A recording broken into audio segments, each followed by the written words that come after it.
Searching for greatness in a sea of the dying and shameless. A sea of the aimless. I don't wanna be one of the nameless. I'ma wake up with the mindset that one day I'm gonna make it. And I don't think I'll be fine if I don't break my limitations. Don't try to stop me, I exist to write my own story.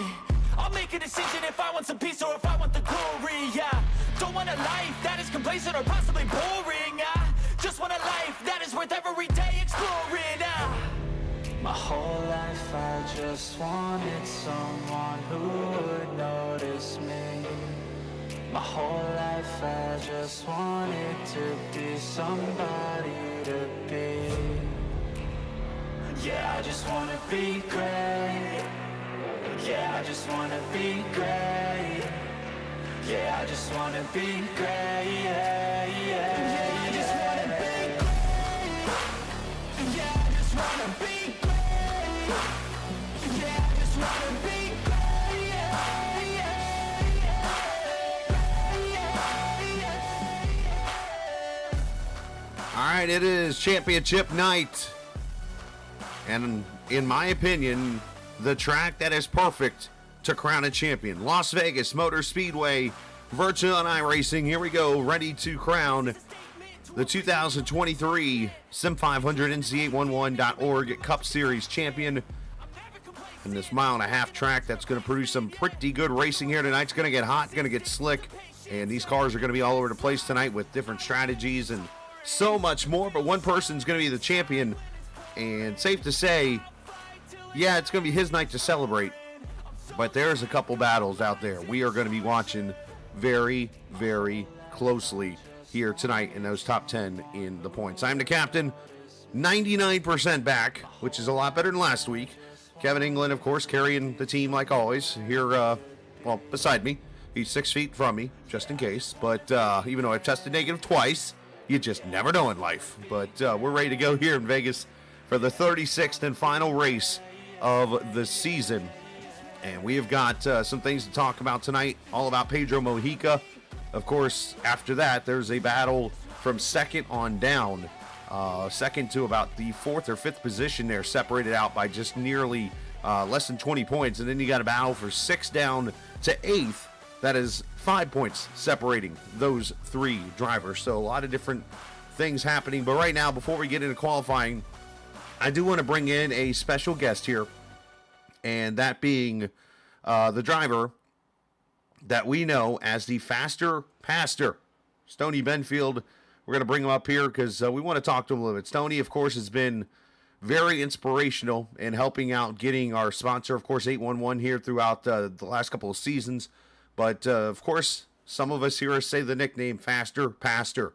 And we say that because, well, the man is a pastor. And, of course, as part of his many jobs that a lot of people might not know pastors do. They do have many jobs. But one that we do know they do a lot is they'll go out on trips. What they call missions and that kind of thing. And Stoney recently, during our off week, actually took a trip down to Ecuador.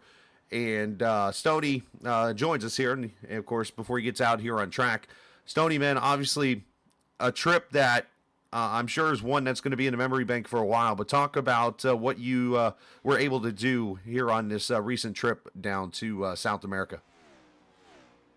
Was number one, it was awesome, and we went and ministered to the Quechua Indians. Wow. And they speak Spanish. They got their own dialect, but they speak Spanish, so we had to have translators and all that. But the average pay for a male there is $5 a day. Oh my gosh.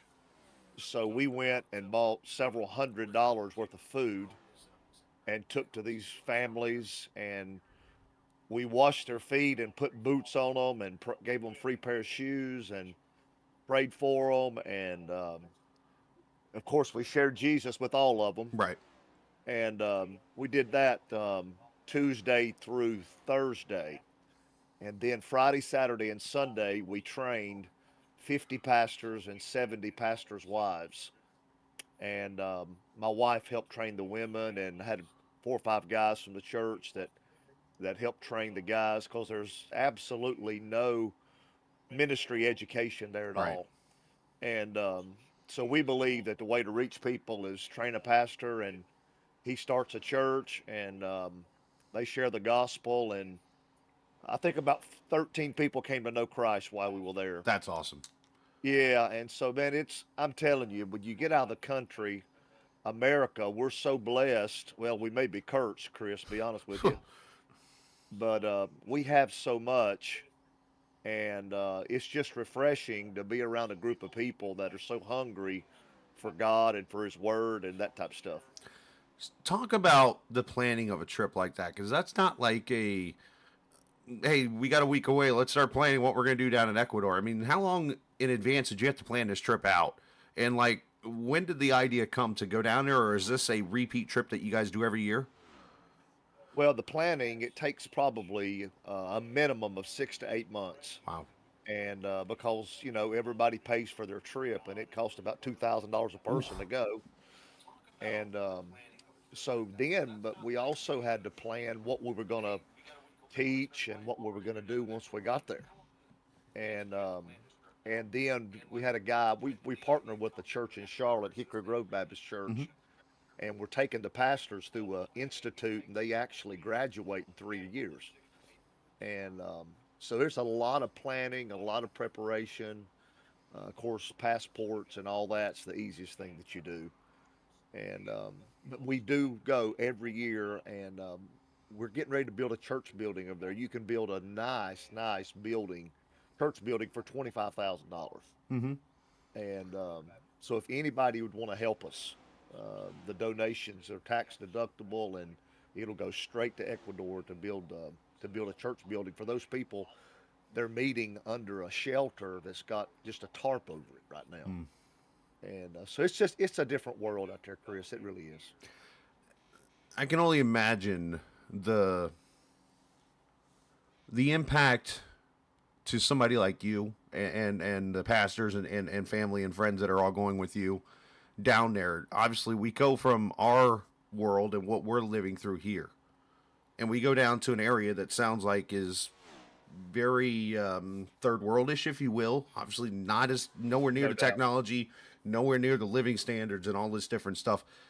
That's got to be something that almost like you get down there and it kind of hits you. And it's like, whoa.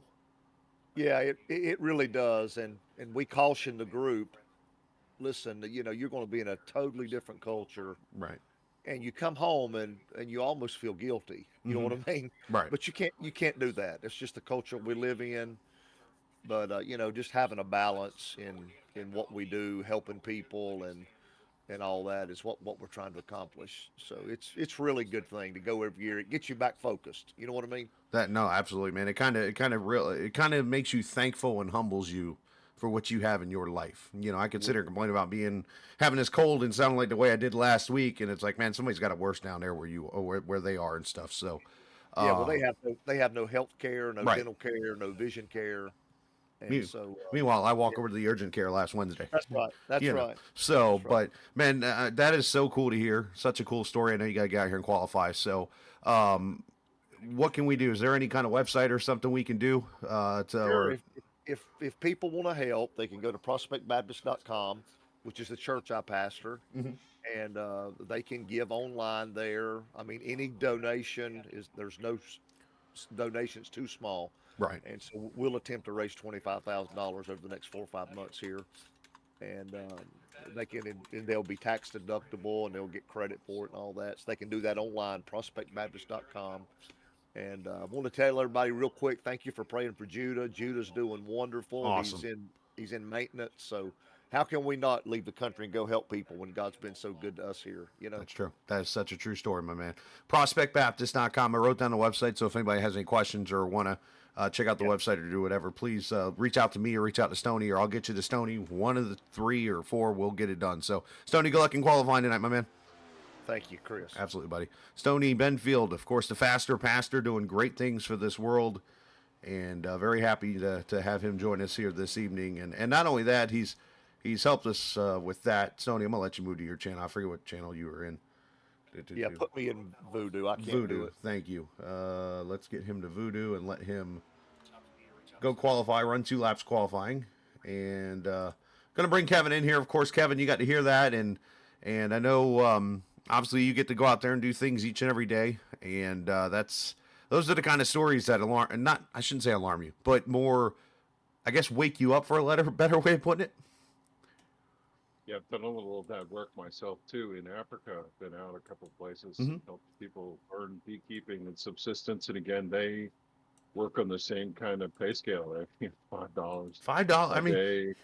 You can't fathom what it's like when they're running around through the village with no shoes on, no clothes. They have straw roofs, and we go and try and teach them how to keep bees so that they could put their kids through school because they're just that poor. So to fly back to the United States after being on a trip like that and realizing the bounty that we have and the ability and the dedication of people like Stony who do what they're doing to go out and leave this world and go on and help others. It is life changing work, no doubt about it. such a good thing that you're doing for beekeeping and what Stony does and that kind of thing. And we appreciate the hard work on both of your guys' ends as we get qualifying going right now. And we just watched Scott Stenzel take a line that's very unorthodox down pit road. But Tommy Ryan on the pole right now, Tyler Dalton and Pedro Mojica all pretty much running the same time to within the hundredths and thousandths of a second here at this Las Vegas track, which does not surprise me, Kev, to think about this, because we have seen some of the best races in the last couple of seasons since we've been around here at this track. I get reminiscent when we get to the last race of the season. We completed 35 of the 36 races. We've run 4,803 laps this season, 140 to reach the season ending 4,943. When I start looking at the stats for these guys, it just is so impressive at the dedication. You and I were talking before we came on air as to how much work these guys do to get through this season, and this is a celebration of an amazing season we've had.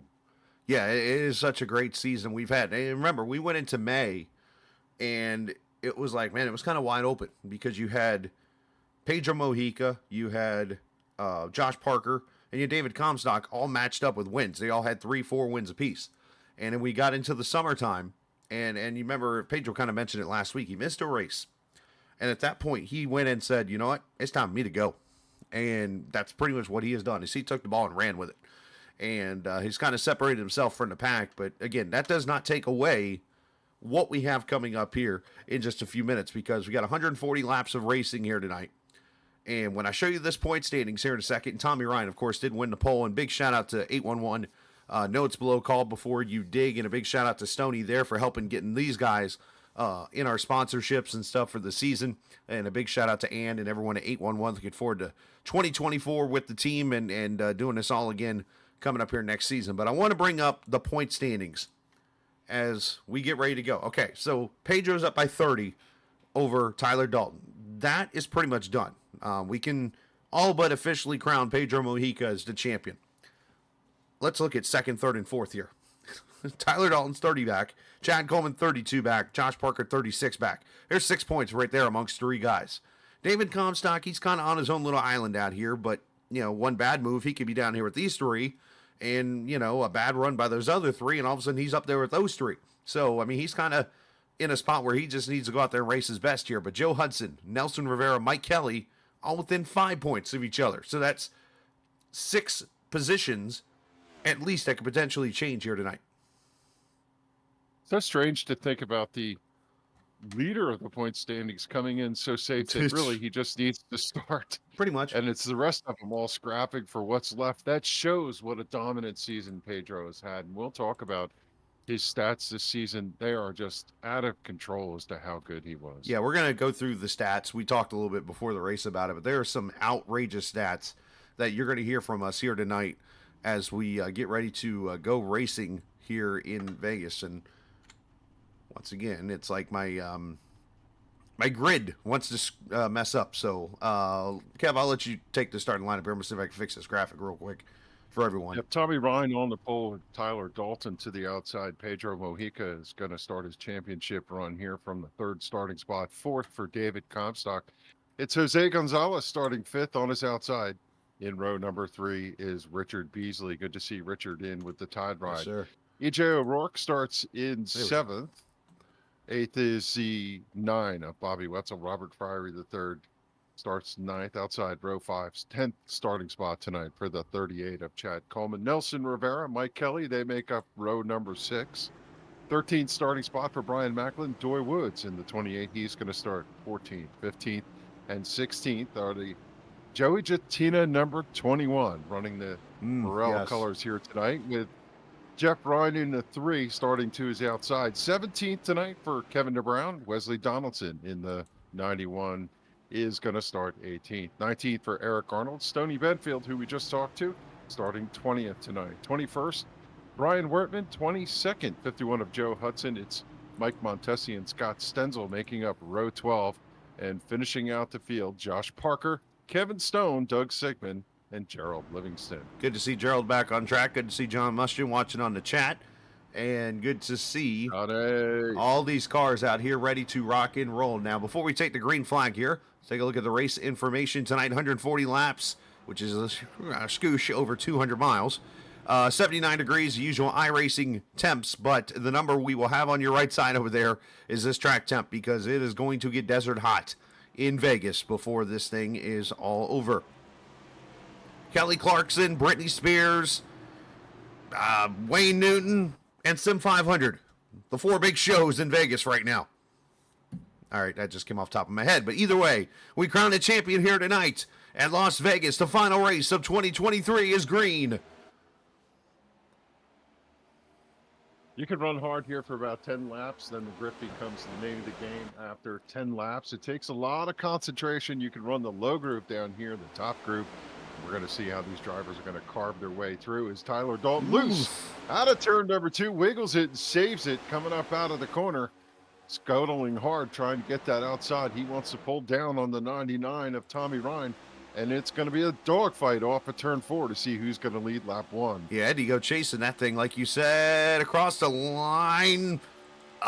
Yes, we'll just put it like that. Line, at the line. By 5/1000ths of a second there. Yeah, this track, obviously very loose, as you saw there. The one thing I didn't get a chance to do tonight, unfortunately, with the look at EJ O'Rourke just sending it in there like it's the last lap of the race. Slider on Beasley as he goes into 3 and 4. And about wrecks himself doing it. He's trying to think about whether he wants to go through the hole in the middle. He's thinking about it. I mean, more power to you, I guess. Look at now, he's going, I'll go to the top, go where they ain't. I wide and handsome off of turn number 2, looking for any racing groove he can get. As he's got Jose Gonzalez to the inside, he's pushing the 99 of Tommy Ryan down the back straightaway as they carve their way into turn 3 and 4, hugging that white line, a low line, fast way to go. Gonna have to be careful not to burn those tires off. Don't tell EJ that. Already up to the 4th position after starting in the 8th position, make that 7th. And there he goes to the top again, climbing that banking, sending it in there, letting it roll through the corner. Kev, now, like I was starting to say that before, I all of a sudden saw this blue rocket coming through the screen. Talking about the drivers. I know in previous pass at this race, the track got really slick in the long run. Did you get to hear anything from the drivers in the garage area, what they were feeling on the long run? Yeah, we drove this track the other night in Thursday night race. And Rourke 3-wide to the bottom. Sorry, Kev. Rourke just set it down to Reno and took the lead on lap 4. Yeah, I'll tell you, I think they're going to be pretty comfortable here tonight. What they have to do is conserve the tires. If you kill the tires early in the run, you're going to pay dearly. And this track, I'm going to say it. I think we're going to have some long green flag runs once they stretch it out a little bit here. Let's just see if they could behave here for the first 10 to 15 laps with all this grip and settle out. And then I think we're going to look at potentially a fuel mileage race. And Bobby Wetzel back here in the 9 car making moves to the outside. Now one thing, Wetzel's in the wall. Wetzel's ping-ponging off the wall a couple times. Good job by Coleman to miss him. But Wetzel kind of getting tight up there. Yeah. That corner, that's almost a calamity corner here, if you will, off turn 2. Another thing we should mention, Kev, here. This track is probably the most aggressive. Or no, I'm sorry. Let me change the word there. Conservative when it comes to cautions. And what I mean by that is Tyler Dalton, we got a little blinking going on.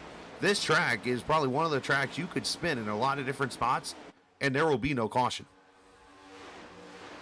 Yeah, I think these drivers are pretty comfortable here. They know how to get through. There's large sweeping turns. You have plenty of grip. You just need to be careful. One of the techniques we learned from racing this event the other night is you go into the corner, you just burp the throttle. Maybe you don't even lift it halfway.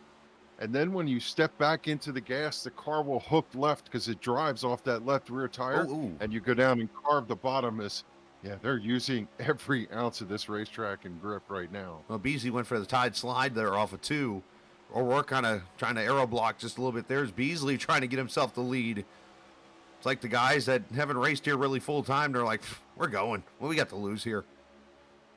Goes Beasley to the bottom. He's going to try and take over that top position as they head to turn 1. He's got the nose out front as EJ drives down to try and suck some air off of him.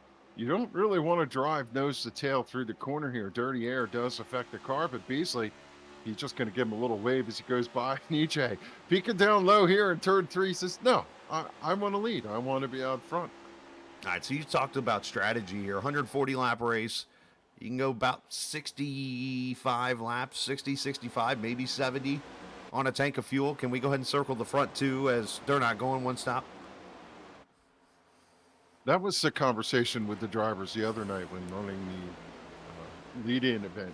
Do you do it in a handful of stops? And if you get to the middle of the break, let's say you split the race into 3 stops, do you run that first one a little bit longer? A lot of drivers found out that if they run a little too hard and burn the tires off, as soon as they get to that middle break where they're going to split the race to 3, they're going to head to pit road. Tricky pit road to get onto. Very difficult misleading to get the car slowed down. So there's a lot of different storylines here in this racetrack as it's a little bumpy down there in turn 1 and 2 also. Yeah, this is some of the more notorious bumps that you hear about on these mile-and-a-half tracks. Of course, you think of, Texas has the tunnel bump there in 1 and 2. Of course, Kentucky, very notorious for bumps. This track here, the bumps on the bottom lane, there's really one way around it. That's going around them. And to do that, you got to kind of move up a little bit off the bottom, like Tyler Dalton is just a little bit there, but you see some of the cars porpoising over it. But those bumps can easily slide you up into that car on the outside if somebody's there. Yeah, make no mistake, it's perilous when you're going down in the corner. You're doing 180 and change going down into the corner underneath somebody. They're out there. You want to make sure you give them a lot of space, and a lot of drivers will come up to try and open the corner up. They swing up to the fence. It's very easy on the entry to turn 1 to slap the wall. It's very easy. I'm looking at you, Wesley Donaldson, to slap the wall off at turn 2 on the backstretch. And, that does, sometimes you connect it just right and you do some damage to the car. And with damage, you will not have speed in the draft. Especially that part of the wall. There's, if you look, and we'll try to get a good angle of here, and I'll point it out to you, where the track actually the safer barrier ends and it becomes the wall again. And if you hit it just right in that car, it'll break it, and you do not want to do that. But focusing back here, the battle for 11th with Chad Coleman. You mentioned Wetzel, you mentioned Kevin Brown, and there's Jose Gonzalez, who's pretty fast in that 26 car per usual. And there's the Ed Burrell machine in the 21. That's Joey Zatina tonight, usually number 14. But of course, Joey, rocking the Burrell paint scheme. This was, of course, not the track, but, technically the last race that he ran on the Cup side was, of course, the last race of 2021, I believe it was. So, seeing that. We think of Ed all the time, and we think about, he was fun to chat with in the channel, and we do miss him. And I love the fact that these guys, Justin Fuller, carried the torch much of the season, but it's outstanding that the season-ending race, Joey Zatina put on the dress, so to speak, and is wearing Ed's colors and giving it a good run right now, running in the 15th position. Here come your long run cars. Sitting inside of E.J. O'Rourke. He's going to lose second and third, and look who is snuck into third. The 22 of Nelson Rivera. And now Pedro going to the front. So those guys who you mentioned kind of burned off their stuff. Going to fall back now into the hands of Mojica, into the hands of Nelson Rivera. There's David Comstock there behind him. Mike Kelly. There's 2 of the turn 1 cars right there in the top 5 now. Oh, and Wetzel, a little bit of a save back there. Hey, I'm looking at the way this plays out, and Tyler Dalton has dropped back to 6. Not an emergency, but he ran this race the other night and he won it. So I think he knows how to pace himself, but in this case, different field, different level of talent. He doesn't want to drop too far down into the field. He needs to keep some track position here. Let's see how this plays out for the number 19 tonight. Yeah, I'm starting to see some cars dancing. Josh Parker just got loose. As her 3 wide back here is EJ Works tires have left the building, if you will. If I throw another Vegas reference out there. He is going backwards quickly. Gets loose up top side there. EJ has lost 14 spots in 2 laps. Oh, they are kind of trying to get out of Dodge where he is. If I keep mentioning Vegas songs or Vegas groups and stuff like that, you got plenty of Beatles probably renditions that are there. Help, I need somebody. Or something, in this case, be in the yellow. That was a cool interview with Stoney, by the way, for those. I see T.S. Ritchie, Kip Cook, Barbara Pinion. You guys, I see you're posting over on the Facebook page. But, yeah, credit to Stoney. I've never been on a missions trip or anything like that. But just to hear the stories, those are always cool.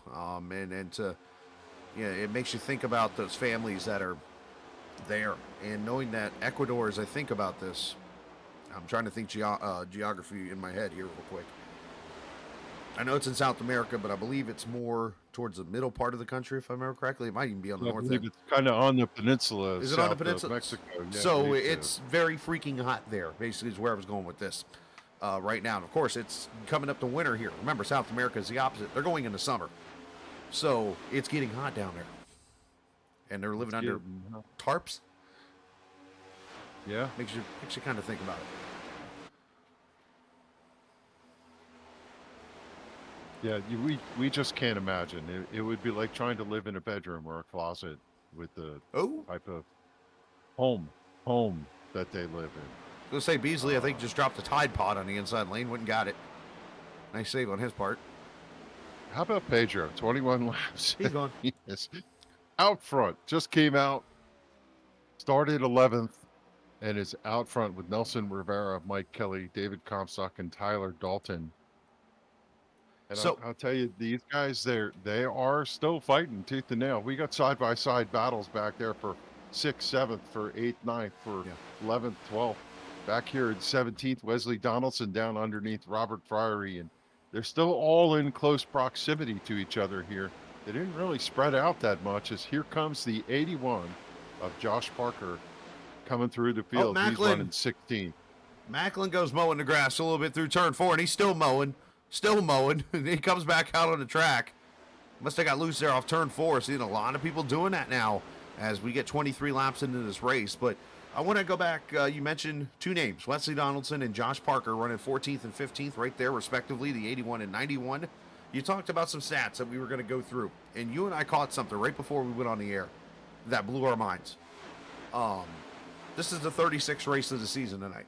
So they ran 52 total weeks in the year, 36 of them they raced. Okay, let's take away the 2 Mondays, obviously for Memorial Day, Labor Day. Let's take away the 4th of July. That's 3.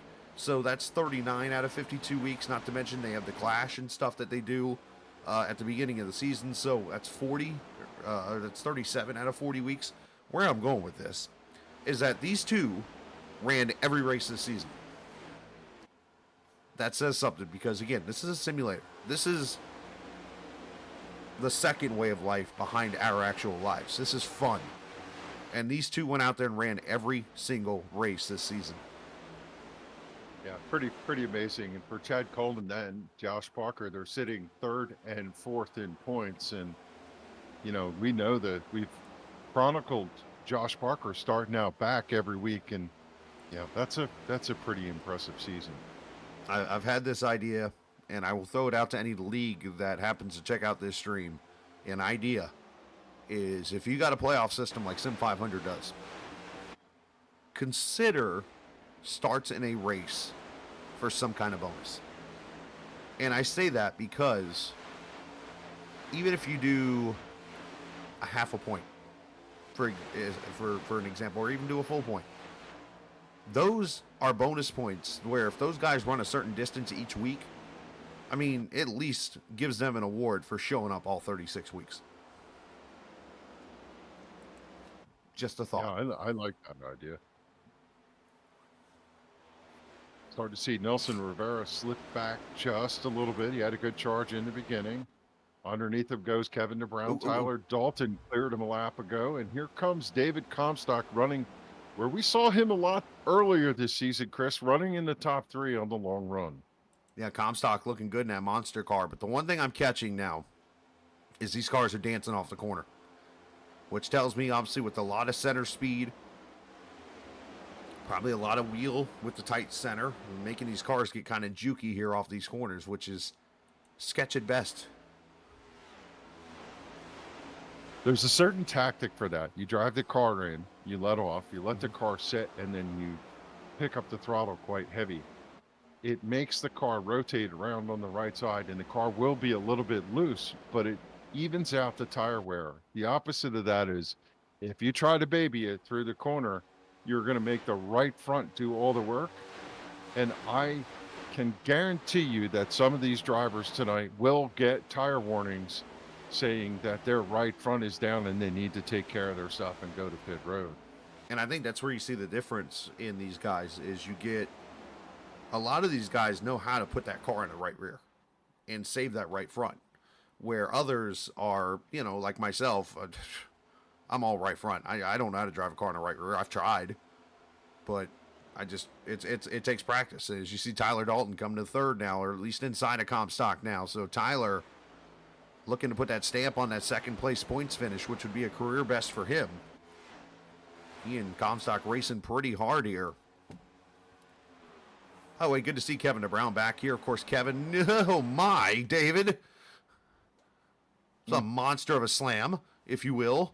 Kevin DeBrown, of course, has been focusing on a racing career, if you will.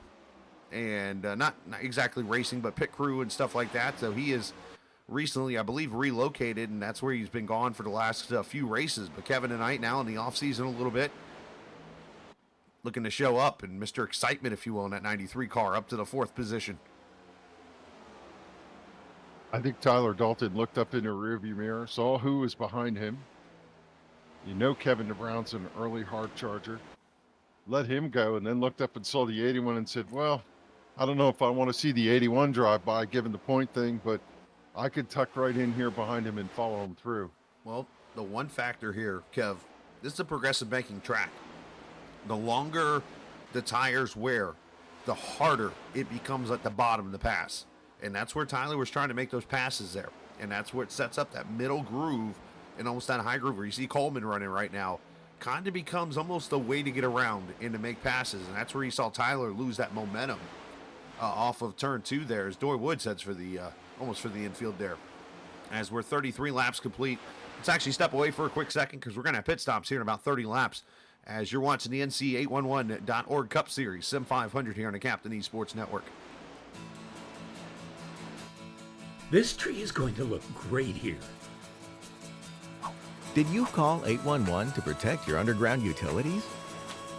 I can't wait to see these roses come up. Dig, dig, dig! Wait, we forgot to call 811. Before you dig, make sure you can.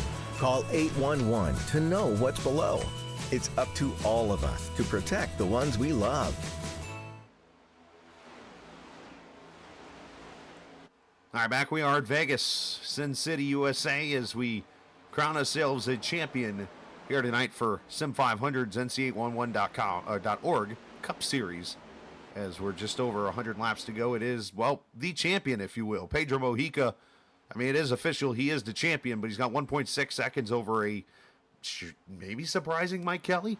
1.6 seconds there, and then David Comstock, 3.2. Josh Parker, who, oh, by the way, started 25th, is up to 4th, and Tyler Dalton, your top 5.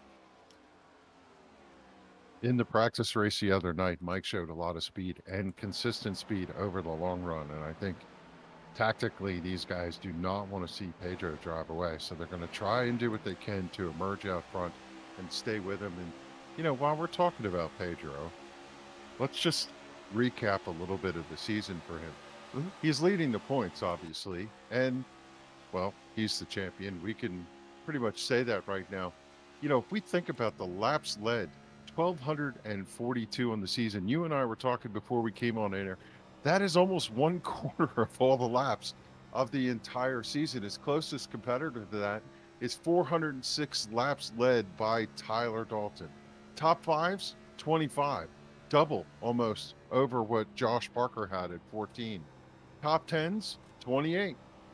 If you look at all of the stats across the board, bonus points, laps raced, all of that, number of wins, of course, with 10 on the season over Josh Parker, who had 6, top in every category this year. Just, you could not write a better script for the Transervice Camaro driver, Pedro Mojica, Yeah, in Pedro. 2023. Pedro just been money all season, and obviously looking to make some history tonight too. Is not only the champion in this series, but also the Grand National Series. So swept both the championships in the Big Two Series here that you see on Sunday and Monday. So that obviously just shows you what kind of year he has had. And I have been keeping an eye on 2 battles. One is back here at about the 5th, 6th, 7th, and 8th position. These guys are kind of calm. It's the one back here where Nelson Rivera has fallen all the way back to 18th. But look at this gaggle. Jeff Yeah, these Ryan, guys are, Jatina, and all these guys here.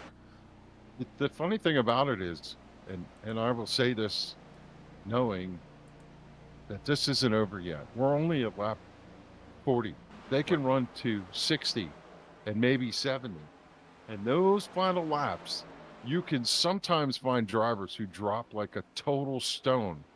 And somebody out in the back of that pack will drive through the field, and next thing you know, they're running top 10. And somebody like Nelson Rivera might do the exact opposite, unfortunately. Yeah, that's just that byproduct. You really don't have a problem off of turn 2, but if you hustle the car out of turn 4 and you try to put a lot of turn in it to keep it from pushing up the racetrack, it will slide up on you. And we see that occasionally. Not as bad as a couple weeks ago, but Jose Gonzalez pinched down low, and he was following the 19 of Tyler Dalton, both on the low line. Both of them did a little sway coming up out of the corner and lost some track position. Yeah, make me sing Cole Swindell here in a second. Don't do that. Sway. Isn't that Suave, I thought? Suave. I was thinking of Michael Bublé. Oh, yeah. It's a good one. Michael Bubble, yes. I'm actually looking at numbers here really quickly. I'm one that likes to find crazy stats and read them off. How about Ryan Newman running there in 10th place? What? Newman? Yes. I'm talking about the NC811 Camaro of Eric Arnold running in 10th. Eric had a good run the other night. He rode top 5 all the way through. And these guys, some of them all use the same provider.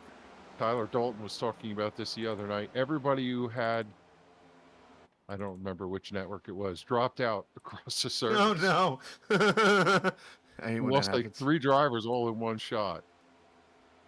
But Eric Arnold, he's got a little something for this racetrack.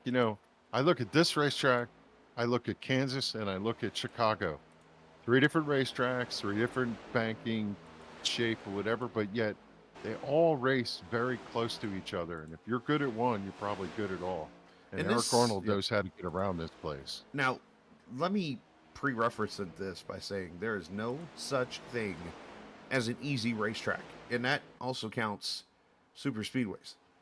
But when it comes to a driver-friendly track, you're looking at one of them right here. This track, if you can get out here and you can drive a car on a 1.5 mile track, it has everything right here for you. It's got multiple grooves, fast speeds. It's got banking. It's got side-by-side racing, tire wear. It's got it all right here.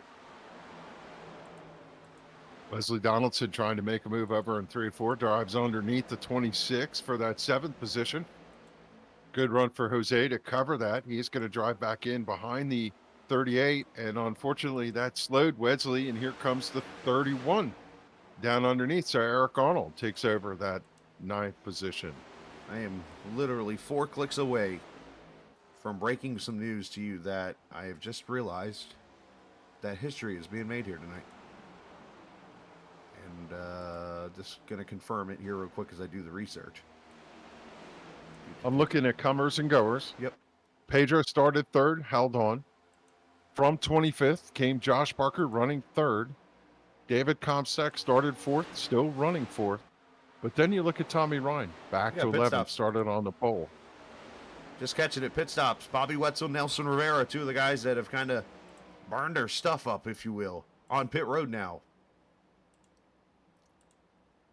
So these guys pitting at 45, 45, 90, 135. So this is a 2-stop strategy right here.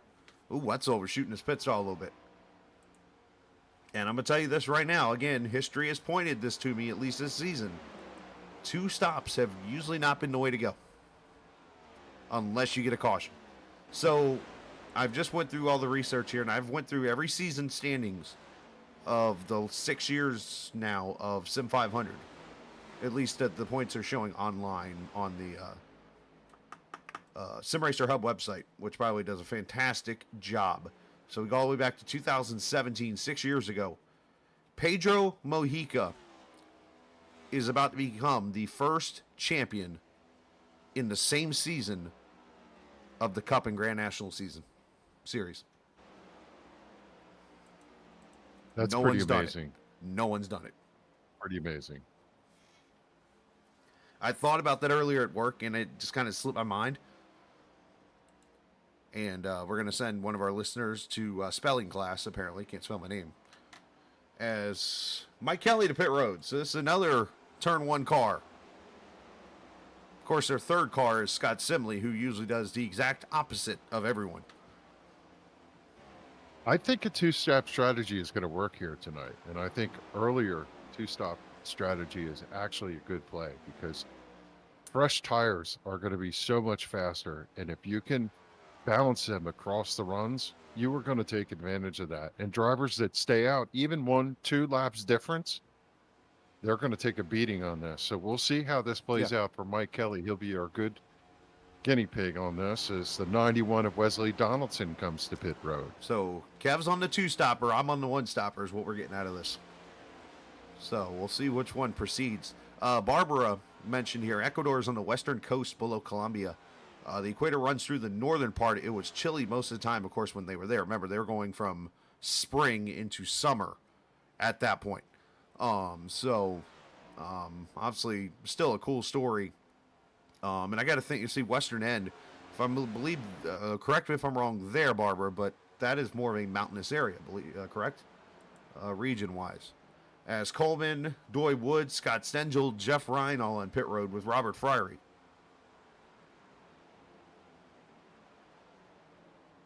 Yeah, that tells us how good we are at doing things on the fly, right? As to where the country is at. Maybe I got to look at a map and I'm going to look right now. Make sure you get this right. It's hard to do research while you're because we look at maps of South America. We look at maps of South America. Your leader, Pedro Mojica, is going to give it up as Jose Gonzalez is going to take over the lead. He becomes your 6th different leader here tonight. So these guys are going to split at 5,100, it looks like. So to go back to what we were saying real quickly, because every day we wake up looking at South America maps, yes, it is actually, so you go through Panama into Colombia and into the south and west. The next, I guess that'd be country, is Ecuador. And then Peru, and then Chile, Bolivia, so on and so forth over there. Mike Kelly coming around turn 2 as Pedro comes off, and they are going to end up pretty much nose to tail here on the back straightaway. Now, that is a huge win for Pedro as his tires are 2 laps earlier? Yeah. So Mike did gain the distance back. There was a 3-second lead. He's got it down to 1.2, but I suspect with fresher tires, in just short order, Pedro's going to drive away from him. David Comstock pulling away Eric Arnold as Stoney Benfield pits from the top 5 now with everybody pitting. That leaves us 5 cars who have not pitted, and I'll let you guess one of them who will stay out all the way. Mr. Workman. Correct. He's running 4th right now, started 21st. Gerald Livingston, I ran against Gerald the other night. He passed me with like 4 laps ago to take my spot. And I'll tell you, he's found some speed lately, and I'm excited to see him come to pit road and have a good run here tonight. Barbara saying they went at 14,000 feet, up to 14,000 feet high. Apparently some of them got a little altitude sickness, which you think about that, or 1,400, I should say. 14,000 is way up there. 1,400, which I guess I'd have to look it up real quickly, see where about 1,400 with maybe the mountains of Tennessee, maybe up in that way as you go up a little bit. I don't know. I know the Rockies are way up there. Here in New Jersey. There you go, 200 in your, yeah, so. Oh, I'm sorry, it was 14,000. So never mind. They were up 2, and that's almost 2.5 miles. So actually almost 3 miles. Yeah, I would get altitude sickness too. Matter of fact, I'd be trying to reach up and touch a star. Hey, up there. So we got 3 cars, and I'm going to be honest, not surprised by any of these 3. They're going to try the one-stopper. Jose Gonzalez, Brian Wortman, Doug Sigmund are those 3, and then it's going to cycle back to Pedro Mojica, who pitted at lap 51, Mike Kelly at 48, Wesley Donaldson at 49, Parker at 51, and Coleman at 50. The earliest who came to pit road, Bobby Wetzel and Nelson Rivera pitted at 45. I love this strategy for Jose Gonzalez because if the caution comes out, he's going to get fresh tires. And he's going to have the track position. What do I always say? Got to do what they don't. You do what they don't. I mean, Yeah, it's off the cuff. Jose Gonzalez is racing for one reason tonight. The W. win. Yeah. And the other fact is there's 2 drivers who are known for long runs at a racetrack like this. It's Pedro and Jose. And so if Jose can keep himself clean, unfortunately for Jose, though, he's about to find himself getting on the rubber. onslaught. Yeah, He's got the 91 of Donaldson, Parker, and a couple others right there behind him in the rearview mirror. And unfortunately, even if you are the leader, they just zoom right by you, and you have to pay attention and distract from your lap times in order to stay out of their way and not get crashed. unscheduled pit stop. Joey Jatina back on pit road in a 21 car. Must have had some issues. And he is towing, so unfortunately Joey's going to be out of the race and wrap up his season either 9th or 10th in the playoff points as Jose just keeping it clean down the bottom, letting everybody go around top side. The big question is going to be here, Kev, is are the times going to eventually even out? Because we see that at some tracks when you see this kind of strategy. You know, how many times have we watched as Doug Sigmund comes to pit road at lap 60?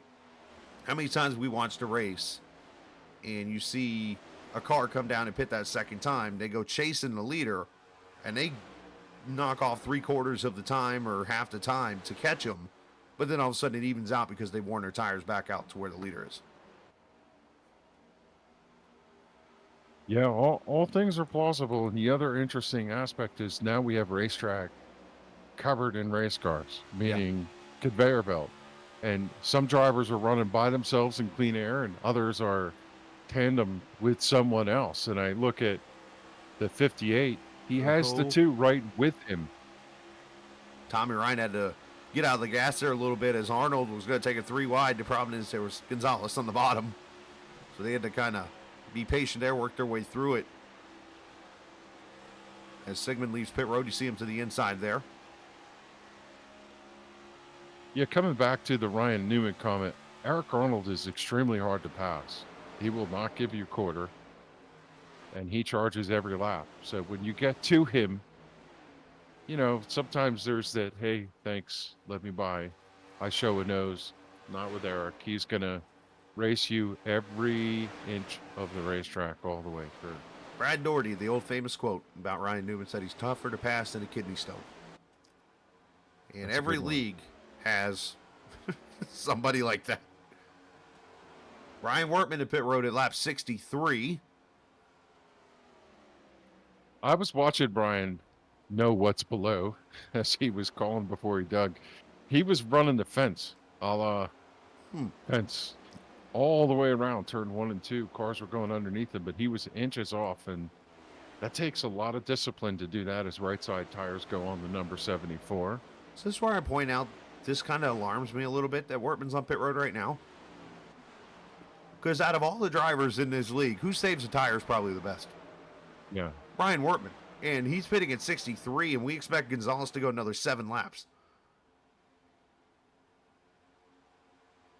Yeah, I think he's going to do it, though. The question is, where does this net out for him? As we've talked about over and over again, it's hard to say. You know what? I Has might a be half able a to... track ahead of everybody else right now. It's something I've always liked to try to do, and I always get this wrong. But why not? We're in a long green flag run. I'm going to try my best here. I'm going to do some technology work here. The app I use is SDK, which is a really cool website you can check out and helps for broadcasters like me who mostly work by themselves. But there is a way I can pull up a map here and actually put a dot up there of where potentially Jose could come out of pit road at. So what I'm going to do real quickly, I see pit stops would have been about 44 to 47 seconds delta time here. So let me do some work here as Kev watches. And let me see if I can pull this up for you to see. It's going to take a minute here, so... As you look at these guys go around the track, you're watching the 26. They're using the lines of this racetrack, whatever they're comfortable with. Some drivers say, I just can't drive the bottom. Other drivers can't stand the bottom. They feel like it wears the car out, and they'll run through the middle. And yet again, some of them are running the high line. And we see right now the 26, he could be saving fuel running the bottom also. So some drivers factor that in as to the line they choose. And every once in a while, even with worn tires, Chris, they feel a groove. Right. They don't want to pit. They're in the zone. They can make the corner perfectly well. They're not giving up a lot of speed. And I'm telling you, he's going to make it to 70. So if that does happen, it's about 3 laps from now. So Pedro Mojica, as we look on the map here, Pedro is actually directly behind this P. And that P is actually where Jose Gonzalez, if the numbers get added up right, will come out on pit road. Off of pit road will be right there now behind Pedro as Pedro's passed. Now, let's go ahead and put in this also. This is an extra lap. So it does not show like 1 lap more, 2 laps more, and that kind of thing here. It just shows the map and where he would come out on pit road. You got to remember, it's going to take 45 delta seconds plus getting up to speed, which is going to be 2 laps. So Jose Gonzalez is likely about to go 2 laps down as he comes to pit road now at 68. So expect him to come out somewhere between Pedro Mojica and right about Mike Kelly. Let's see if that's the case here. If I did this right, I'm going to run around and probably yell a little bit and celebrate. Pedro made it to lap 68, which means in order for him to make it to the end, he's going to have to find some fuel somewhere. Laps, but yeah.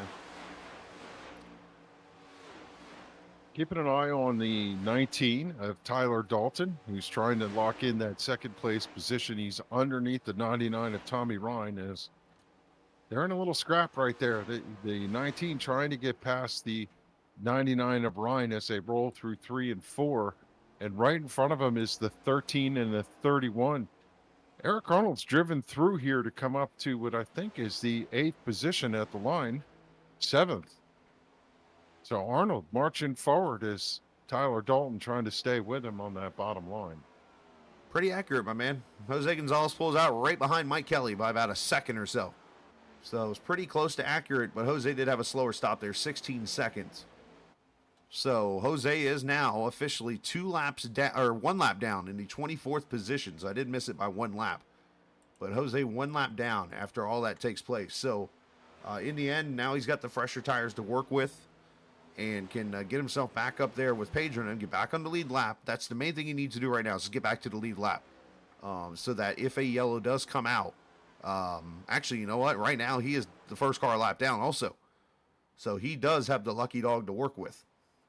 So in his case, just pace yourself now and run 72 laps is what he needs to do to be able to make it. One of the things when he comes out of the pit, he can't run the car too hard in the beginning. He's got to let the tires come up to temperature and then put the spurs to it. A 31.490 is his last lap. Leader Pedro Mojica running a 31.323. So just pacing himself here, but I suspect in a couple laps when those tires warm up, he'll be able to pick up that pace, drive back through, and he's only,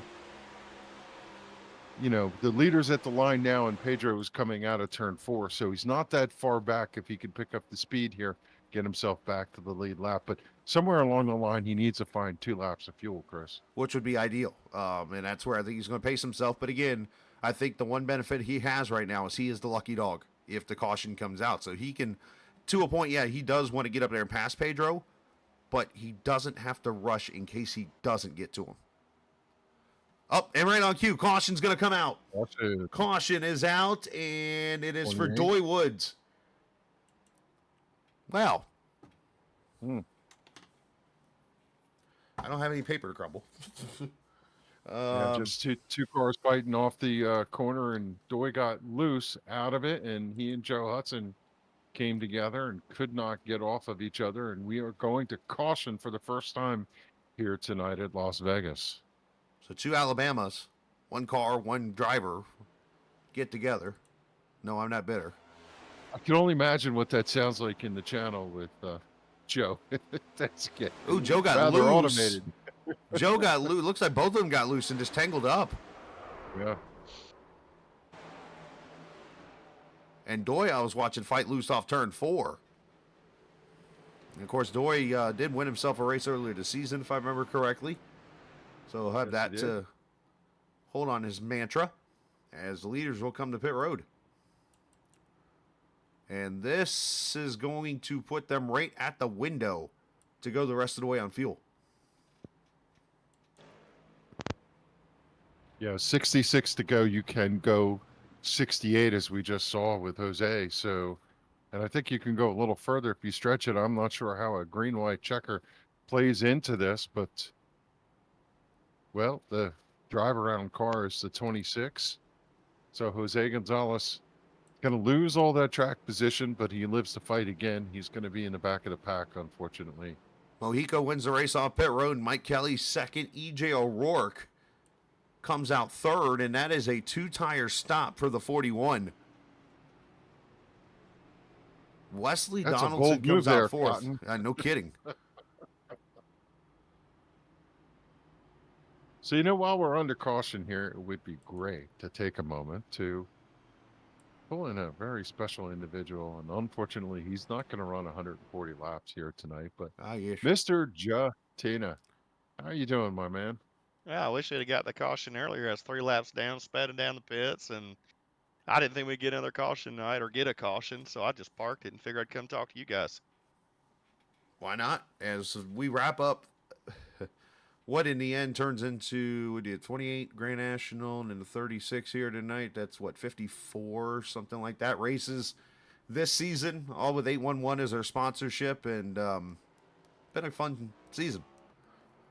It has, and Chris, Kevin, I wanted to thank you guys for the everything y'all brought to the broadcast, to the series. It's been a great year. Stoney Benefield and rushing with Stoney's not with NC811, but Stoney's the reason why we have NC811 here at Sim500. So it's been great. We've I guess it's our 2nd year with them, so we're excited. We grew. I feel like we did a really good job with the viewership, of course, with your help, Chris. A lot of eyes are seeing the series, and at the end of the day, what the message is remember 811, call before you dig. That's what they want to get out to everybody. So hopefully we've done that over the season. Now, one thing we do want to point out is we're going to have kind of a shorter break this season. And I'm not talking about maybe on the Cup side, but on the Grand National side, we are going to be starting a month earlier than we usually do.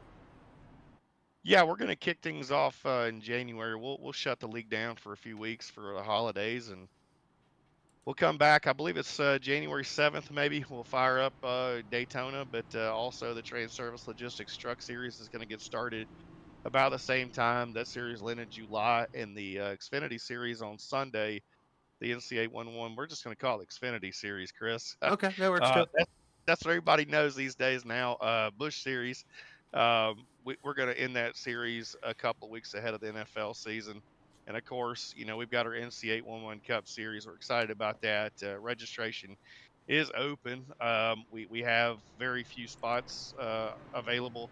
I think last I looked, maybe 4 or 5 spots open for next year. So some new faces coming. So I'm excited about that, and looking forward to.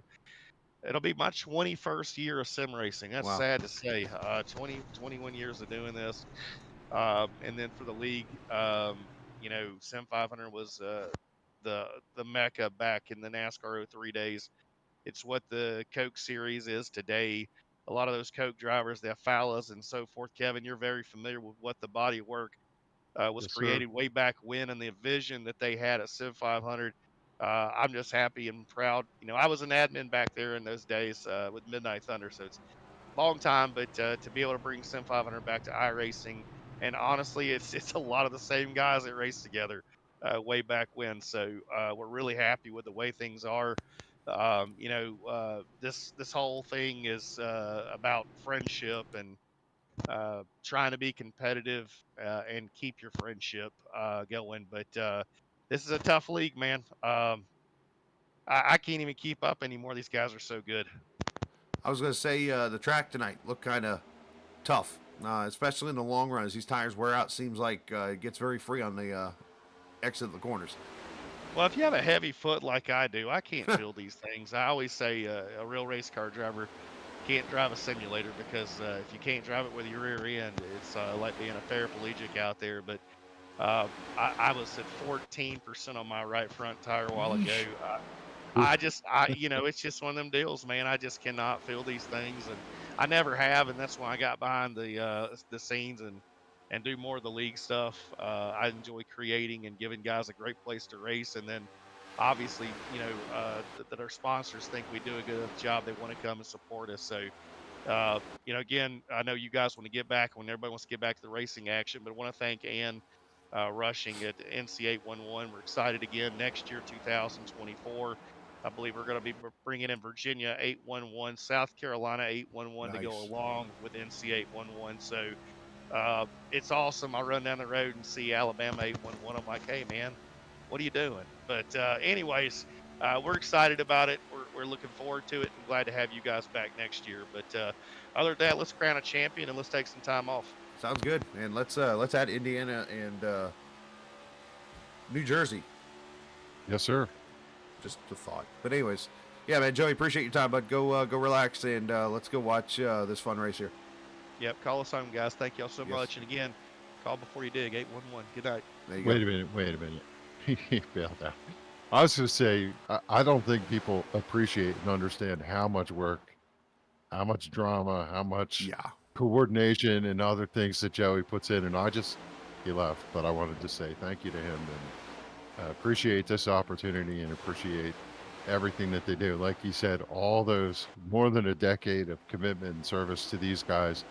And I hope that people listening and watching this broadcast can appreciate what it takes to do this behind the scenes. And let's come back to the racing. Pedro out front one more time. He's got Josh Parker in tow with Mike Kelly, who parlayed that early pit stop to keep good track position, and he's running third right now. And how about Kevin DeBrown coming back to the series? No rust to shake off there. He's running top 5 here as we're getting down to it. Yeah, Kevin having a great run right now. I should mention EJ O'Rourke did come back to pit road before the pit stop. So did Joe Hudson. I think EJ thought about it. It's like, let me go put the other tires on before we go green here. Me crazy. But Mojica does lead Parker to Brown, Kelly, and Donaldson. And I just want to kind of put the cherry on top here of that comment you just said about Joey. The man has a full-time life and a full-time job. He likes to get on the boat there on the weekend and go out in the Gulf of Mexico and have a good old time with his family. But when you go look at the Sim500 website, when you look at all the work this man puts in, he's got people that helps him out, admin-wise and so many different things. But as you said, Joey wears the hat that, basically when it's all said and done, the buck goes to him. And, he puts up with it and he gets everything that, and more. And then gets great sponsors like Trans Service, like NC811 in this case, and so many others. And not to mention, every one of his leagues are broadcasted from tonight to tomorrow night, even though I know it's a GOAT series, but that series is on the air. Trans Service Wednesday night on the air. Everything has a broadcast to it. And as you know, in iRacing, that costs money. So he's got to have partners to be able to do that and people to help him and stuff like that. So Joey, I salute you, my man. Enjoy your holiday, and appreciate all the hard work. So Hey, just think about. I was thinking, there's 150 people ran from this season in just a specific set of the divisions. That sometimes feels like, given the diversity of personalities, the inmate's running the asylum and he has to play the warden. And so that's a hard thing to do season after season. But to your point, you've got people in the background who are supporting the Knights, and they do a lot of work, and incredible place to race here at Sim500. And right now, as I look at this, the top 8 have kind of settled out. They're finding their line. They're trying to carry their speed. They're trying to not let Pedro get away. He's got some company this round. Well, in this case, too, you got cars that don't have to so much save as much. Now you're kind of going a little bit more of a pace because we're going to carry the one here, 54 laps to go now in this race. We went green with just shy of 65. You can now go to the finish on fuel. So there's no more of this fuel saving. Yeah, you guys still watch your tires, but you can pick up the intensity now. And I noticed over there in 3 and 4, a little bit of a, hey, you get off of my cloud, starting to make an appearance here. So that track temp, I'm going to be keeping an eye on. Right now, sitting at 121. That could go down. If we're going to run this, that means a fuel tire run. Fuel, you need to save a couple in case we have a green, white checkered. And tire, you're going to be down the bottom. Now, Joey talked about that right front being down to 14% tire wear. There were drivers the other night that were in the single digits. And so if you're not taking care of these right side tires, especially in this run, you're not going to win this race or have a shot at a top 5 at the end. So we look at these top 5 drivers and you have to wonder how many of them are not going to be there when the checkered flag falls if we do not see another yellow. Yeah, keep an eye on those who go flying through the field and those who maybe go falling back like you said earlier. But here's the battle with Chad Coleman, Tyler Dalton. It's a battle for the 10th position right here. Nelson Rivera, remember him? He went up through the field and then went free falling through the field earlier in this race. And here he is up in the 9th position. Eric Arnold there in front of him battling with Tommy Ryan. So, I mean, obviously, Tyler getting a little free there over that seam. I don't know if you caught that. He was right on that seam where the transition from 18 to 19 is. And I say that degrees of banking. 4156, 4154. Chad Coleman, 2 points behind Tyler Dalton coming in this race. So if I'm Chad Coleman, I'm going to stay right there and make sure that I can count on my fingers where Tyler Dalton is. He knows 2 points make the difference between second and third in the points here tonight. And so does Tyler Dalton now. Right now, Chad Coleman just moved around Tyler. Tyler looking down low as the competition in front of them have kind of blocked the track. But I suspect these two are going to keep tabs on each other all night long. Let's not forget, I think Tyler led a lap earlier. So let's add that bonus point to Tyler. Well, and the other thing they have to be concerned about is Josh Parker's running second right now. And he was only 6 points behind Tyler. So, yeah, these guys, I'm positive they're looking not only out the windshield and out the rearview mirror, but also taking a gander over at the position pylon, trying to figure out where everybody is. Arnold, I saw him get loose off the bottom there. That car went dancing. I love this shot right here where you get to see the cars moving around, how they sweep up. How about Scott Stenzel, personal comfort number 42 Camaro, having a good run here tonight, trying to hunt for a top 10. It's a great view to see like where people are racing, what lines, like how they're entering the corners. You can see those who are entering shallow, like Macklin there, and you get those who are kind of late apex into the bottom. You see Coleman move down. You see now, there's the looseness. Macklin got in that dirty air and got loose. Coleman had to go. Denzel says, I'm not lifting. Like, I'm going to rewind this manually real quickly. This was a great example of the dirty air you see this car produces. Watch the 30 as he crosses the wake of the 31. That's where it gets loose. Yeah. I mean, that's just And it comes out of nowhere. no, yeah. You see these cars come off the corner and you think, well, they're just driving down the backstretch like they're going to the supermarket. But that's not the way it works. Car comes off the corner, it unloads the shocks, it unloads the springs, and it comes out of the banking to the flat, progressive banking. And yeah, it's kind of smooth, but the car is moving around. The grip is not exactly there. And you could see it in the shot how much the car moves. And when we looked last week at drivers turning the wheel, that's the difference. Some drivers are coming off smooth. They know the exact transitions. One of the things I want to ask you about, Chris, is why isn't anyone using the apron here tonight? You know what? This is one of the trickier aprons. It's narrow, one. Two, this car is already dancing enough on the regular track. Let's put it down there. The track, it's just very narrow. That's the basic answer to this at Vegas. This is one of the more narrow aprons that you have on these D-shaped mile-and-a-half ovals. And obviously the grass comes out pretty far out there on the track. So I think that's probably your biggest answer. But otherwise, I think it's more the fact that, you know, these cars are so much of a handful already in that D part of the oval. You know, let's put them on the apron where it's less banked and probably not as much rubber down there. It's going to make it even more slicker. But should mention real quickly, Brian Macklin broke after that, or at least before that. And what I mean by broke is he broke traction. And that's what caused him to hit the wall there. And he's taking his car behind the wall. You could also see these guys are leaving. They're depositing rubber on the racetrack. Yes. The longer we run, you start to see that tire buildup down there on the bottom. And that changes things from a grip standpoint, especially at a turn 2. There's a lot of rubber buildup on the exit, and that tends to give the car a little more grip, a little more stability up out of the corner. These tires on iRacing love the rubber. I think we joked about this on a broadcast. I don't remember what it is. I kept mentioning the word rubber, and it turned into something. But anyway, you know, all these cars are dancing. Battle for the lead. Here comes Josh Parker. He's even. Pedro left him at the stripe, but here comes Parker on the bottom, carving that white line. He's going to drive by, and we have new leader as the car gets loose. Oh, and you cannot use any more racetrack than he used. Got a shot from Pedro, but blocked his progress.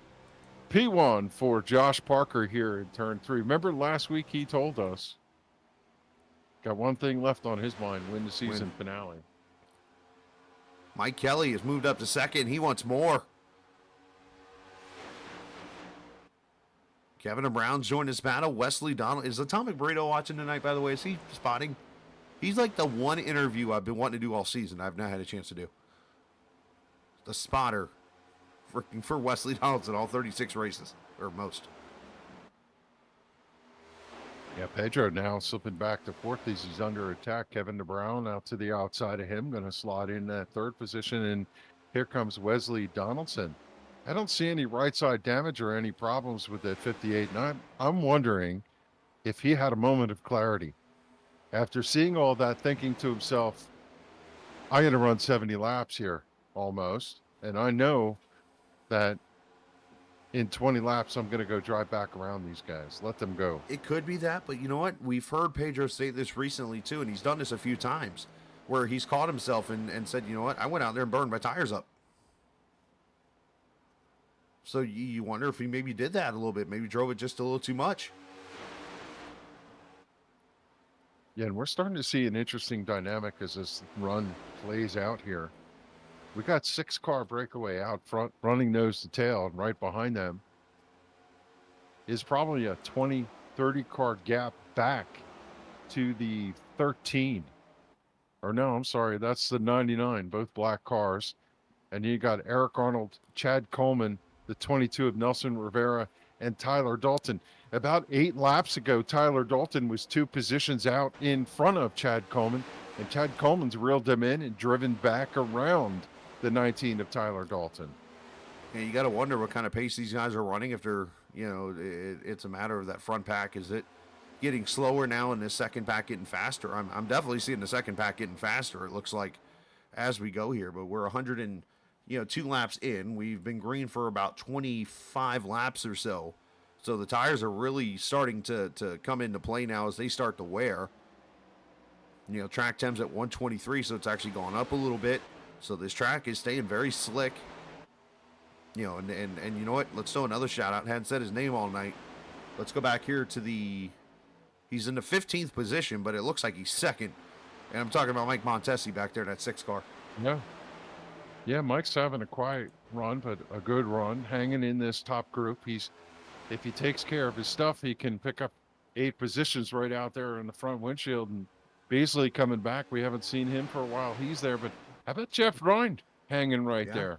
13th position for him. Great run in that 3, and he's coming forward. Obviously been getting some tips maybe from his brother, or maybe doing some feel himself there, learning a little bit. I say that as Tommy about knocked a wall down off 2 and had to go down to the apron almost off the corner, like he dropped a hot pocket or something. But hey, real quickly, just jumping to the front, you might have saw the camera move up there. Mojica did get back past Parker and up to 3rd with 35 to go. So just updating that as we watch these guys play the old switcheroo with each other.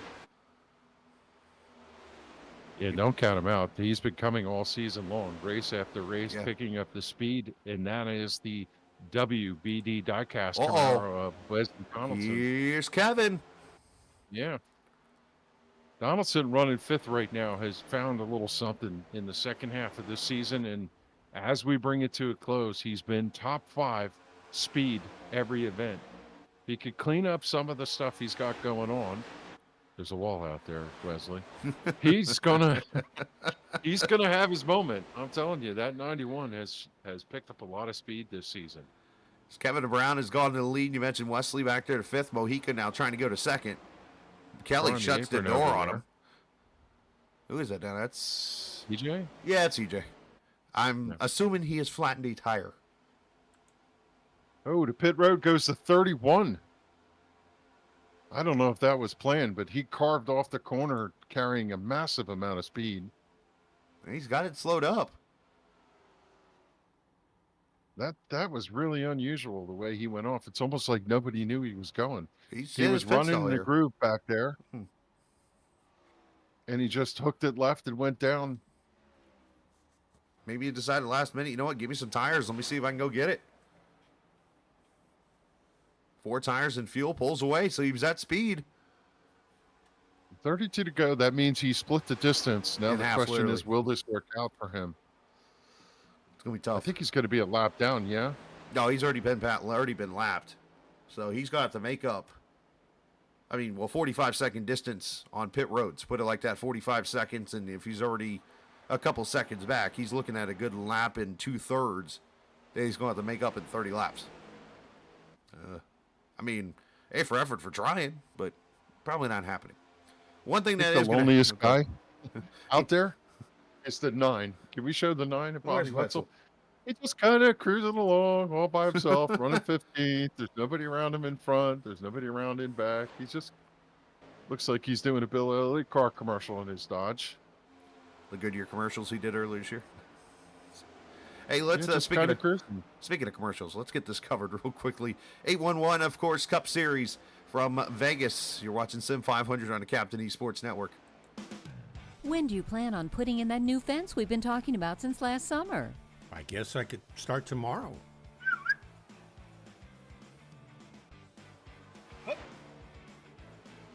Protect the ones you love and protect your buried utilities by contacting 811 before you dig, either by phone, the web, or the NC811 app. Know what's below before you dig. Visit nc811.org to learn more. All right, we're back. We are here at Las Vegas Motor Speedway, and the first thing that came to my mind there as I'm watching that spot, what would you do if somebody jumped out of a billboard and just surprised you? I don't know if I would have to throw fist at that moment and be like, you just scared the living tar out of me and I'm swinging, or there could be a little disposition of something. I don't know. Ooh, Pedro almost got loose there. Kevin pushed him down to the apron a little bit. But that's just a thought that came to my mind. Back to position 1. Here goes Pedro across the line to lap number 113 is 28 to go, and Pedro out front. But like we saw earlier, Mike Kelly is just not going away. Staying right there with him. The two of them, I think, saved a little something for this final run, and Mike Kelly's going to see if he can get himself the victory here. And David Comstock hanging there in the 6th position, the old silver fox, if you will, of this series. As Comstock just kind of hangs out and gets those top 3s, as you mentioned. Ooh, huge whistle, and we have a crash Oh, on the yeah, front we stretch do. to 99. Oh, the brothers! Tommy and Jeff. Ryan got sideways coming up out of the corner. He tried to catch it, and unfortunately, it just hooked it to the right, and we are under yellow. Second Ryan caution. live with him when that happened, and wow, he had his hands full coming out. So Tommy Ryan brings the second caution out, exactly what Eric Arnold did not want to see. That's how he'll get the lucky dog and be back in the lead lap. That's a good thing, but he'll be 28th now, or I'm sorry, 23rd when they get the green flag. Let's see what happened to Tommy, who has had a fantastic season. Had to miss some races. Unfortunately, he got loose off 4. And then just unfortunately fell behind in the steering, and Jeff Ryan was there. That's that exit of the corner again. Yeah, 3 wins on the season. He's not going to win the season finale. He's probably got quite a bit of damage from that, and he'll have to lick his wounds and just run out the rest of the laps of the season. Let's go on board with Tommy here, because we talked about a little bit ago what this car is doing. I want to see if I can go back a little bit. Let's go into the corner, because you're seeing the traditional the new next gen car here. So he's going to go in pretty neutral on entry. As he's back to the throttle, you can see already he's dirt tracking it, and it just, back end just comes around right there. And then unfortunately, just Jeff had the momentum. I think he turned the car down coming out of 4, and it started to get loose, and he lost a little speed, and unfortunately Jeff was right there and tagged that quarter panel. I think if Jeff wasn't there, he probably would have been able to collect it. But that's just a racing circumstance, right? There's not much you can do. Oh, not at all. And we were talking before about dirty air and all that stuff. It's hard to say what that played, but unfortunately, it's got to be a unique experience to be facing backwards, looking out the windshield as you slide backwards across the line, looking at Jeff in the windshield going, oops. Joe Hudson, I think, did his skipping through pit road trick, and he's going to win the race off pit road. Pedro Mojica second. Richard Beasley, 2 tires for the 10, comes out in the 3rd position. And depending on Hudson coming back to pit road, will probably be on the outside for this restart. I met EJ O'Rourke when we went to the races recently for the Turkey Derby at Wall Stadium, and you could just, by talking to him for 5 minutes, pick up his candor. And his comment was, when it rains, it pours. Oh, jeez. That sums EJ up perfectly. Oh, that was a great jeez. one, EJ. Good one, EJ. Well All done. the credit goes to you for that one. So so the one thing I caught out of this, watching the video again here, is we do slow-mo. So the banking helps catch this car. That's what kept it from getting loose on entry here, like we were seeing at some of the flatter tracks. But you can see when Tommy goes back to the throttle, because look at the wheel. Goes back to the right, because remember, now he's driving this car on the right rear, so he's trying to almost keep the car straight while the rear drives the car. The problem here is, 1, the dirty air, but 2, you see it steps out right there. Has to go over correct it. And there's Tyler goes to inside. No, it's sliding up. And he's still sliding. Loose again. Yeah, 3rd time you're done. Got go. Yeah, hopefully he's got good insurance on that wreck, unfortunately.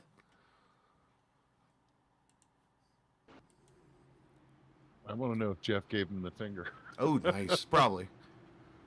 Why do I? What you're supposed to do there, aren't you? Right. Well, I guess so. Or throw your hands up, like, dude.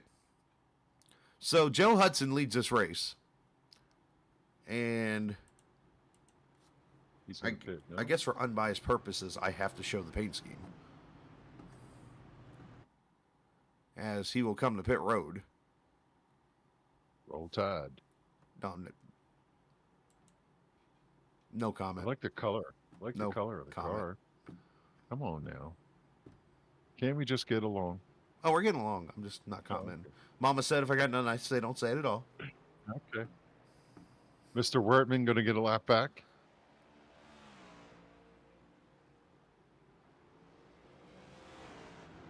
Well, this is going to be interesting. Fresh tires for everybody. 23 laps to go. You can run about 15 laps hard as you want.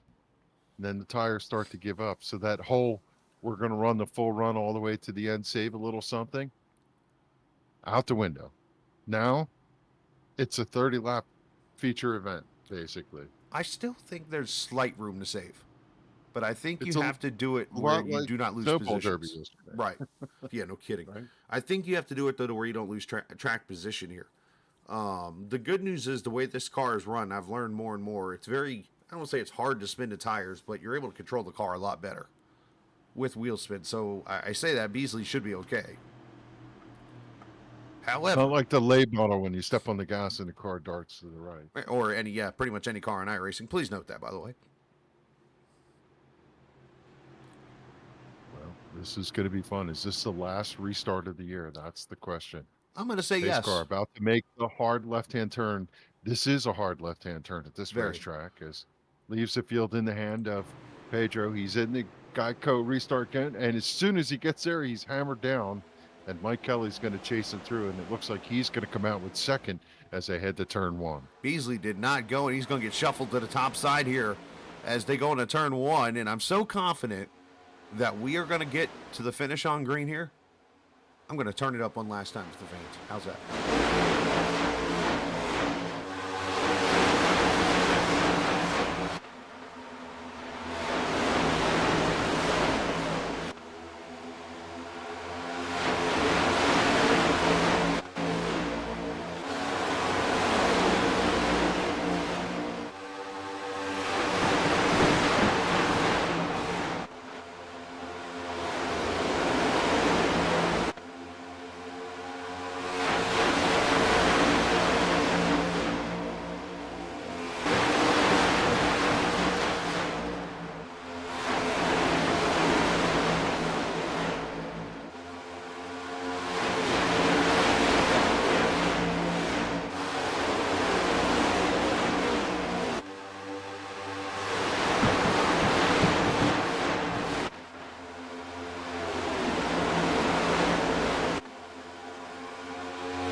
Safe to say the wick has been turned up. We are starting to see the fastest laps of the race turned here these last couple of laps.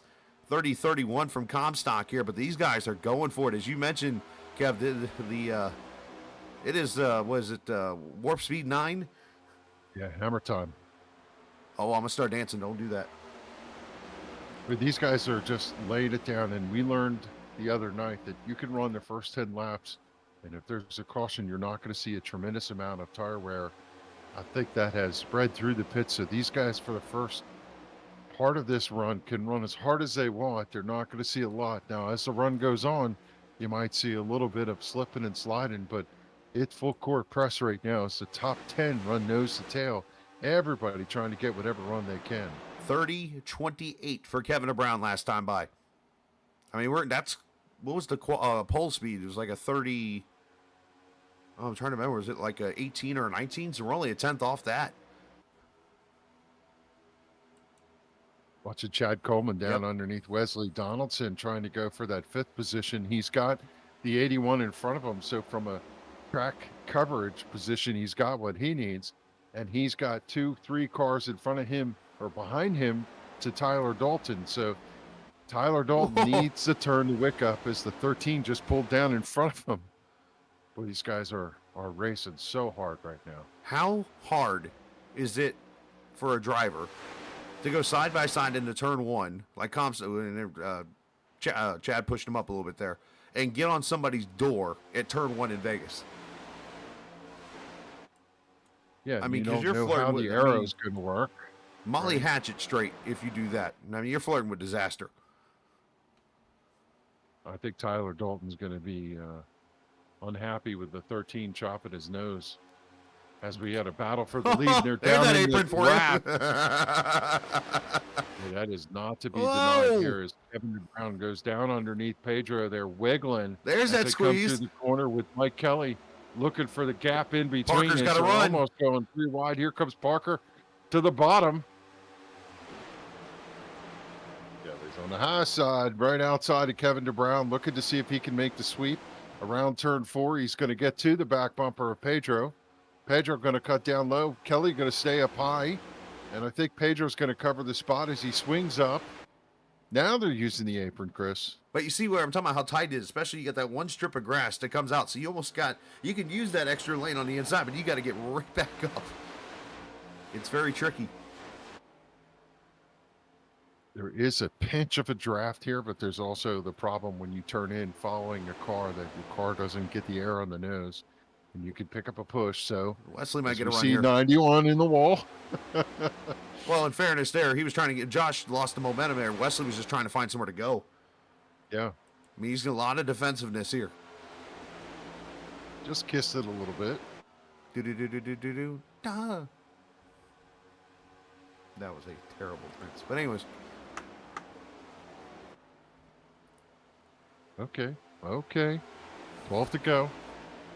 And I really feel like everybody is just wide open at this point, doing whatever they can to protect their track position. And you got to be right on the bumper of the car in front of you. If they slip, they slide, you're going to try and take advantage of it. So hard to pass sometimes when everybody's on fresh tires. Oh, Tyler Dalton gets tapped in the back by the 22. Yeah, speaking of people, look who's behind him. Had to change his strategy up because of the cautions. Jose Gonzalez with a chance. EJ is pretty much said forget about it. Yeah, I think he was just trying to clear the racetrack and make sure that he wasn't in the way as the 22 has driven underneath Tyler Dalton. The 13 is loose. That's a blessing for Tyler. If he can get down underneath Comstock and keep that position, he's still got an eye on that 38. That's really the mission for Tyler. So if you're the 19 here, do you do the old trick here where you try to push David wide going into a corner? Oh, Wetzel's off the track. We stay green. I'll tell you, Tyler's car looks awful nervous down Oh, there. they hit each other Contact. there. Wow. Yeah, you could see him carving through 1 and 2. That car did not look secure at all. I think Not surprised to see him come up. He almost threw it away, but kept his foot in it and drove out of it. You think there's a part of Tyler it's like, you know, I'm kind of okay I did that? Well, look, you could apologize later. Well, I said it for the sake of how many times his nose been chopped off. Yeah, last race, you got to go get what you can get now, especially if you're trying to get P2 in points. I mean, he's watching it kind of slip out of his hands. Nelson Rivera at the end drove out of the top 10 up there to the 6th position, 7th position, and he's hunting these guys in the front, drawing in close.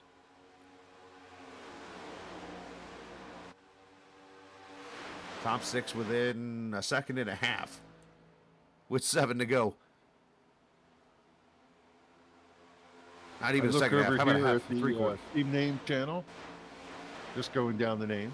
Ted Coleman, David Comstock, Josh Parker, Kevin DeBrown, Pedro Mojica. They're all in the same channel. So, yeah, that's a really interesting dynamic that we don't spend enough time about. They're all talking to each other as they go. I wonder if they yell and talk to each other nicely or... I have learned that there have been times where it's gotten tense. And of course, we go back to, I think it was Charlotte with Comstock and Josh Parker, because I thought they were all having fun. And I talked to Parker afterwards, or was a Comstock woman. They're like, yeah, it definitely was the opposite. I was like, oh. We're within 6 laps of the season coming to an end. Pedro out front trying to defend. He wants to make it win number 11 on the season. And right now, he is just doing whatever he can to keep the speed in that car and get himself to the victory. And I think he's got him covered at the moment. Yeah, he's already locked up the championship. That part is his. I mean, there's just one way to finish, and that's on top. And that's what he wants to do here, as he tries to hold off Kevin DeBrown, trying to hold off Josh Parker, Mike Kelly. 4 laps to go. We talked about tires evening out. They all have run kind of the same space, same charge, same line. They're running single file. Maybe some of them are using a little more tire, but at this point, they've got what they've got. And if they were going to try to mount a charge, it's difficult to pass the guy in front of him when he's got the same stuff as the 38 loose. Over there in turn 4, that's going to open the door for Nelson Rivera. And who draws right behind him but Tyler Dalton? As these two tussling for second in points, the 38 does not look secure down there on the bottom. I don't know if any of these cars are scared anywhere, to be honest with you right now. But, yeah, 3 laps to go. And a reminder for those Sim500 fans, next season, Sunday, the date has already been announced. It'll be, I believe, January 6th will be that Sunday. So it's the Sunday after New Year's. We are at Daytona for the kickoff of 2024 in the 811 Xfinity Series. And in the Cup Series, obviously that date's not been announced yet. I know usually they run parallel with the Cup season. So we expect that to probably be in February. So we'll have to see, as we're 3 wide off of 2. Yikes. 2 of your point championship contenders running side by side. I think that was a very masterful move by Tyler Dalton not to push the issue. Did O'Rourke take over Stenzel's account? What in the world? That was a power move. I say that jokingly. White flag, final lap.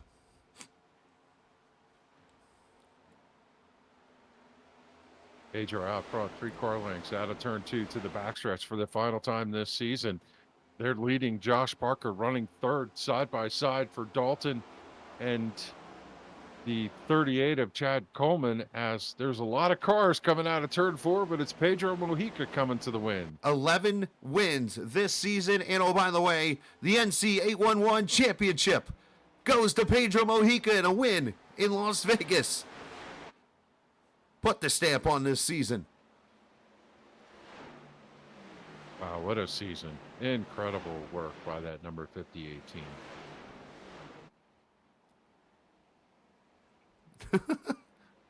A team named Sandwich. Oh, no!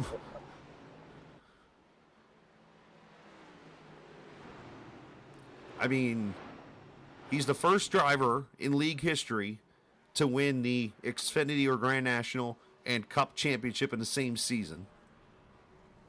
I would have to go back and look again at the Grand National numbers because they have slipped my head a little bit, but I want to say this is close to 30 wins, like somewhere between 25 and 30 wins in both series. Yeah, you know, it's hard to dominate a season, and you can see that Pedro, he has stepped up his game, and everybody is showing the respect for what he's accomplished this season. No one could take it away from him. He just came in every week, dominated the season, picked up the sponsor from Trans Service to start this season, and he has worn those colors all the way to a championship here at Las Vegas Motor Speedway. As you mentioned, just straight dominance.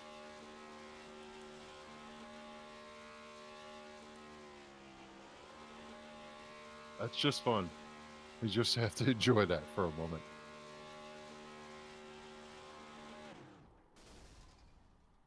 He deserved to blow that motor up.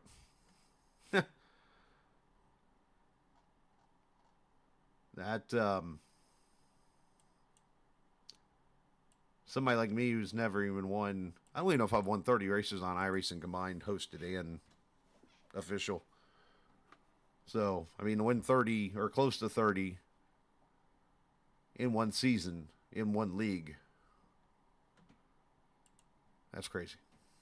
But Daniel well-deserved. Falkingham, our last year's champion, won 13 races, went on to the Coke Series. Is going to be back there again in 2024. And when he stepped out, there were big shoes to fill. And no one, I think, would have circled Pedro as the one to come in.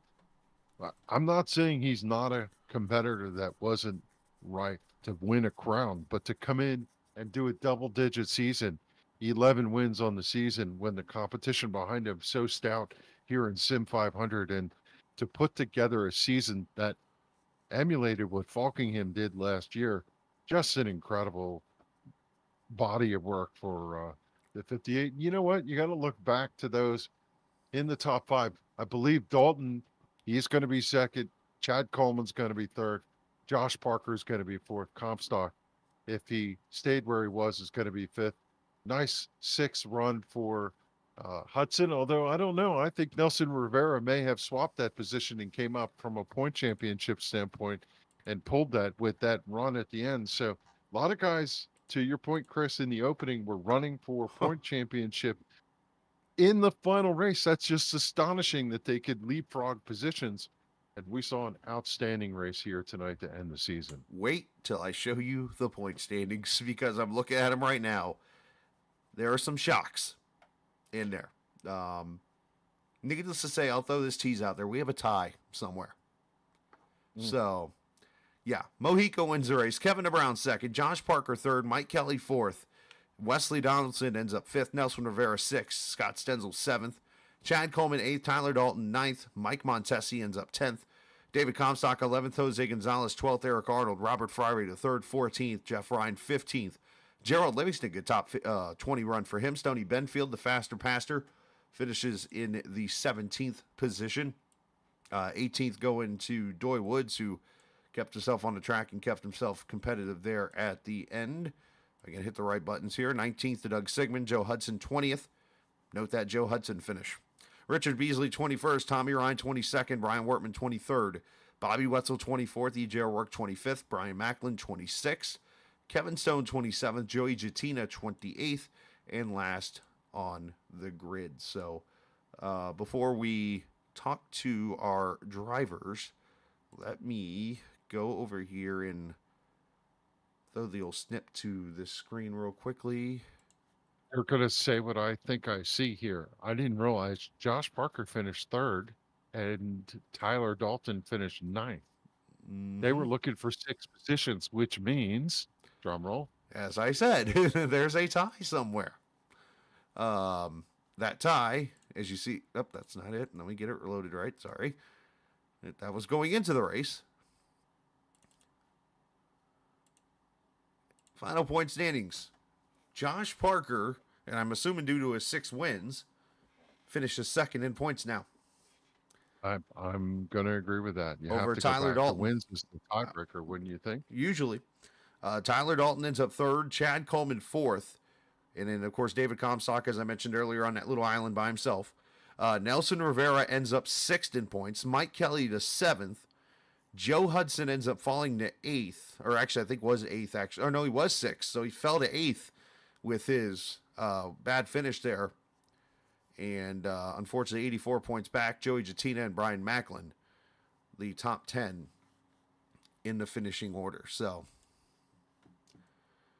big for Josh Parker.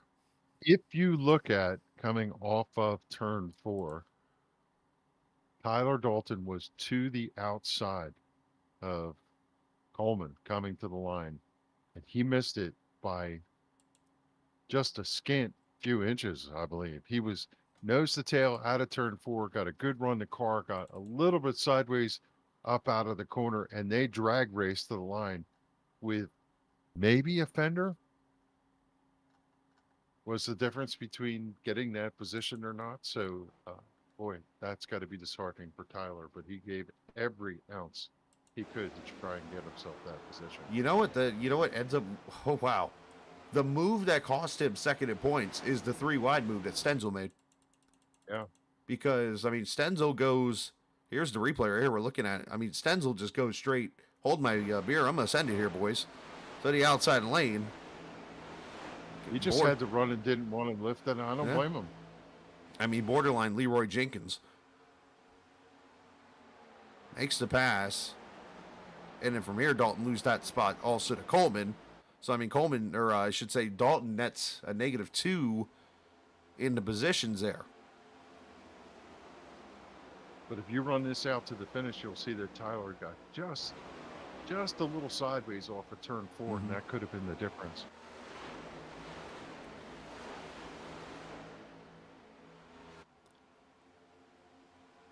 You see both of them get It's a so good hard to call off the track position on the inside like that. At Vegas, especially, yes.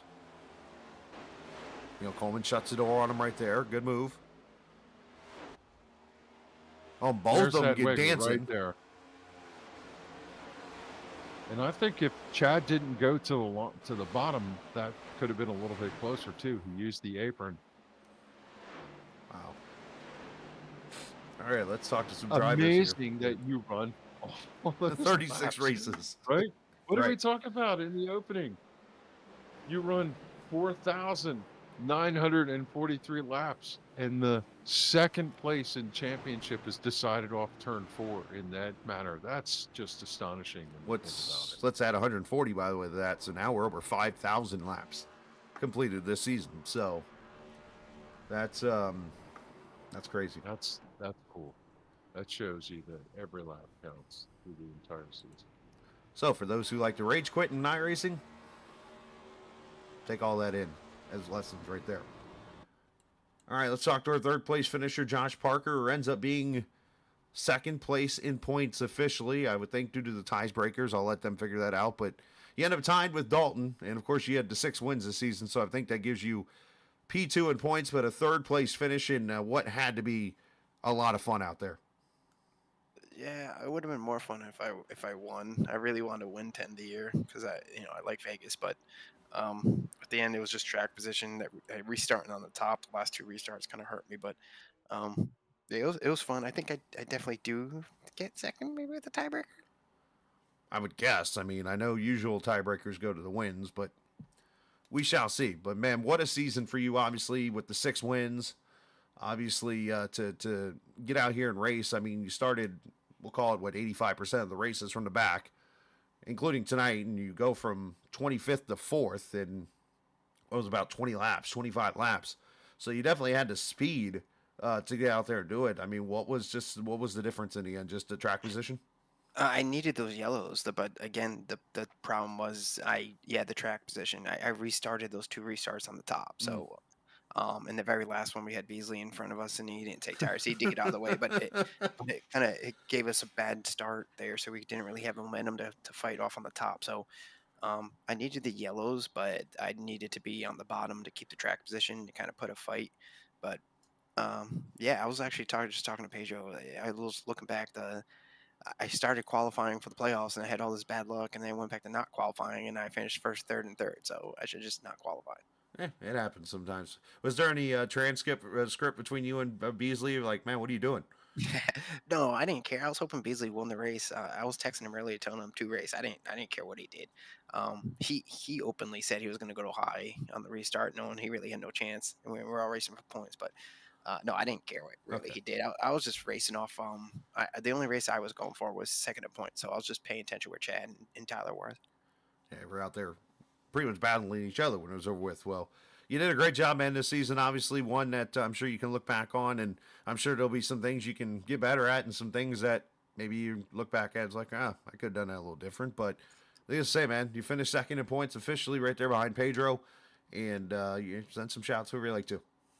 Yeah, I mean, Pedro definitely deserved it. I remember the year I won the championship a couple years ago with facing like Kevin King, and we had Jason Williams in that series, and I ran good that whole year. It's just lucky I was able to get myself in positions and win races and just finish consistent. So when you have those type of years, it just rolls. And Pedro had 11 wins. If he wasn't winning, he finished second. So congrats to him. He had a really good year. So shout out to him, to you guys doing the broadcast, Joey, all the admins, everyone at Team Name, Chad, Tyler for Tyler Dalton on a good year, and it was fun running with him. Yeah, I guess everybody. Yep. Great job, man. Congratulations, and you. go enjoy the off season. We'll see you in February or January. I see you guys. See you in like 3 weeks since Yeah, it's already literally. freaking January. We'll see. Yeah, we'll see you next year. Okay. All right, buddy. Josh Parker finishing in the third position tonight, second officially in the point standings for 2023 in the 811 Cup Series points. And let's see, second tonight was Kevin.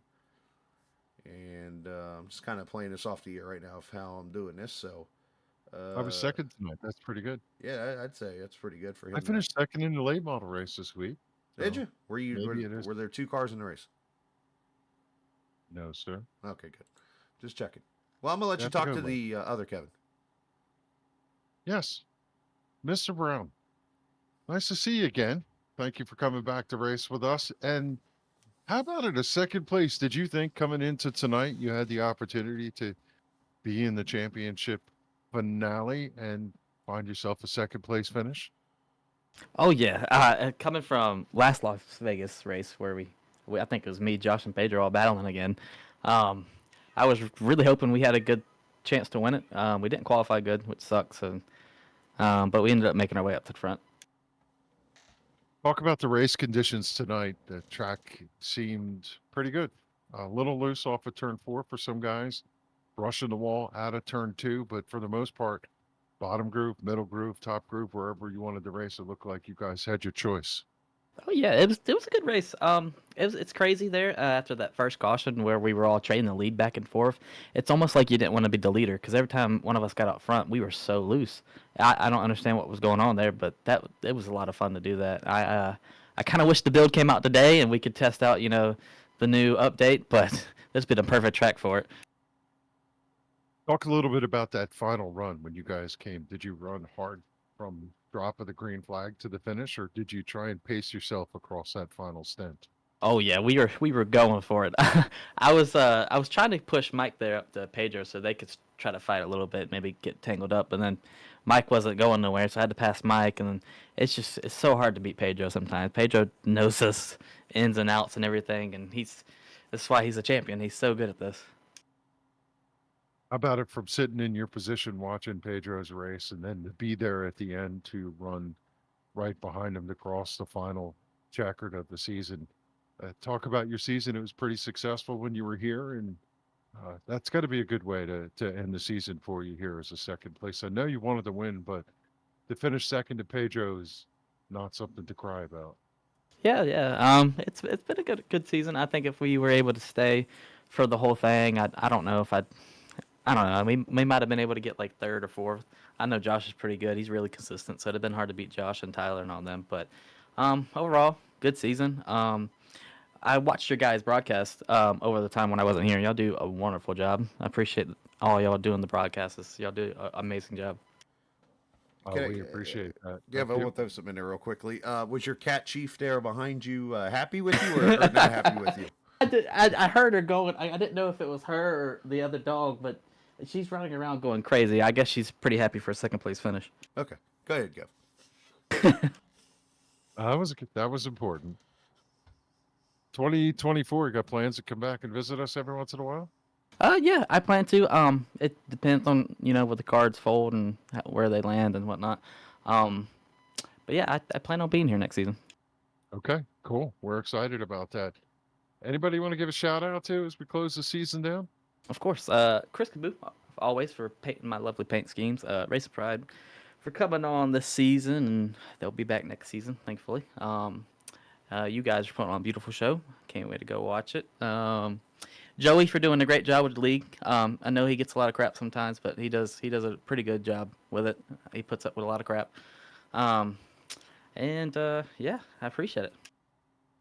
There you go. Hey, we're happy to see you come back. Looking forward to seeing you next season, and thanks for stopping by. Good run tonight, man. That looked like it was a lot of fun. You guys were elbows up all the way through it, and I know you like that kind of racing. Yeah, of course. Thanks, guys. There you go. Kevin DeBrown, he finishes second tonight to Pedro and We're going to talk to Pedro in a moment. Chris is going to pull him up, and we could talk to him about his win here tonight, number 11 on the season, and with winning the season finale, cements the championship. Yeah, we're going to talk to him and maybe a couple others. We'll have to see here who all hangs out. Usually most of the people hang out in the end, but we'll have to see who is all here. A lot of them down there in that team name channel. So, yeah, let's go ahead and grab... let's. Matter of fact, I'm looks like able to get him right now as we speak. So let's get Pedro up here, the champion of 2023, as once again he continues his streak of full-time seasons on the Captain Esports Network that he wins a championship. Not one, not two, not three, but now 4 championships on the network here. 42 points strong in the end, Pedro. Congratulations on that, and officially the first driver in Sim500's history to win both the Xfinity and Cup Championship in the same season. Well, that's a cool stat. I didn't even know that. That's crazy for the amount of competition that's in this league, man. It's truly an honor to be representing the league and winning these championships, man. It's awesome. It's an awesome feeling. I would say it's probably one of the biggest championships I've won tonight in my sim racing career. So it was really good, man. So as I go over the numbers here, I'm just astounded by, I'm using a Kevinism here, astounded by just what I'm able to see here. As you go to victory lane tonight, the 11th time this season, you went to victory lane 14 times over on the Xfinity side. So that's 25 wins that you pulled off this season. Yeah, man, that's incredible. Honestly, it's just the guys that race in the league that made me this good. I hate to say that, but it's like I've said it before. These guys keep you on your toes. Everybody's good. You have to be good every week in order to compete for wins and even a championship. And so we're fortunate. I think I said last week we were lucky a lot of the times, but to be lucky, you got to put yourself in those situations. And we practically did that every week. We put her in both series. We put ourselves in a situation to capitalize on people's mistakes and also just go out there and just dominate races and win. So that's a crazy stat though for all the races we've done to say 125 races in 1 year between 2 series is at Sim500 is pretty awesome. Yeah, you go just leading 95 laps here tonight in a race that for a little bit, obviously the pressure was off you because you had won the championship before the race started just from the field being 28 cars. But for a little bit in that race, especially towards the end, Kevin and I talked about it a little bit. We were starting to wonder, was it Pedro saving tires? Was it Pedro burned his stuff up too much when you fell back to about the 6th or 7th position? But it just seemed like you flipped a switch in here. You come right back up through the field. Yeah, that part of the race, so it was after the first yellow, we all pitted and come out, and I was trying to just maintain the lead because it seemed like, clean air is starting to become bigger and bigger with the track rubbering up, and I was just trying to keep the lead, but man, I couldn't get away from Josh, and he'd just slowly creep up on my rear bumper, and I'd get loose. On top of that, we were pretty close on fuel. I think in the end we were going to make it, but man, it was tough, man. I was really loose out front, and then eventually I couldn't hold on no more, so I just gave it to Josh. Josh was really trying hard to get out front, so at that point I was like, let me back off, let me cool the tires off, because I had really made the rear tires mad at that point. So yeah, I fell back, I don't know, to 5th, I think. But then yeah, it was like as soon as I fell back, I got back up front just because like everybody who took the lead, they would go through the same problem I had and get loose and slip the rear tires a little too much, and then you have to wait a couple laps to kind of get it back, or it may not come back. So and then yeah, we were able to climb back up and get the lead, and we were driving away, and then the yellow came out again, and at that point it was like, oh man, here we go. Like, honestly, man, which is crazy, this was almost like a replay of the spring race where it was me, Kevin, and Josh. I think Mike might have been in there. I don't know, but Mike was up there tonight, and it was a 20-lap shootout essentially between us. So, man, I was white knuckle, I was sweating, and guys made me work hard for this win. But definitely wanted to put a stamp on the season.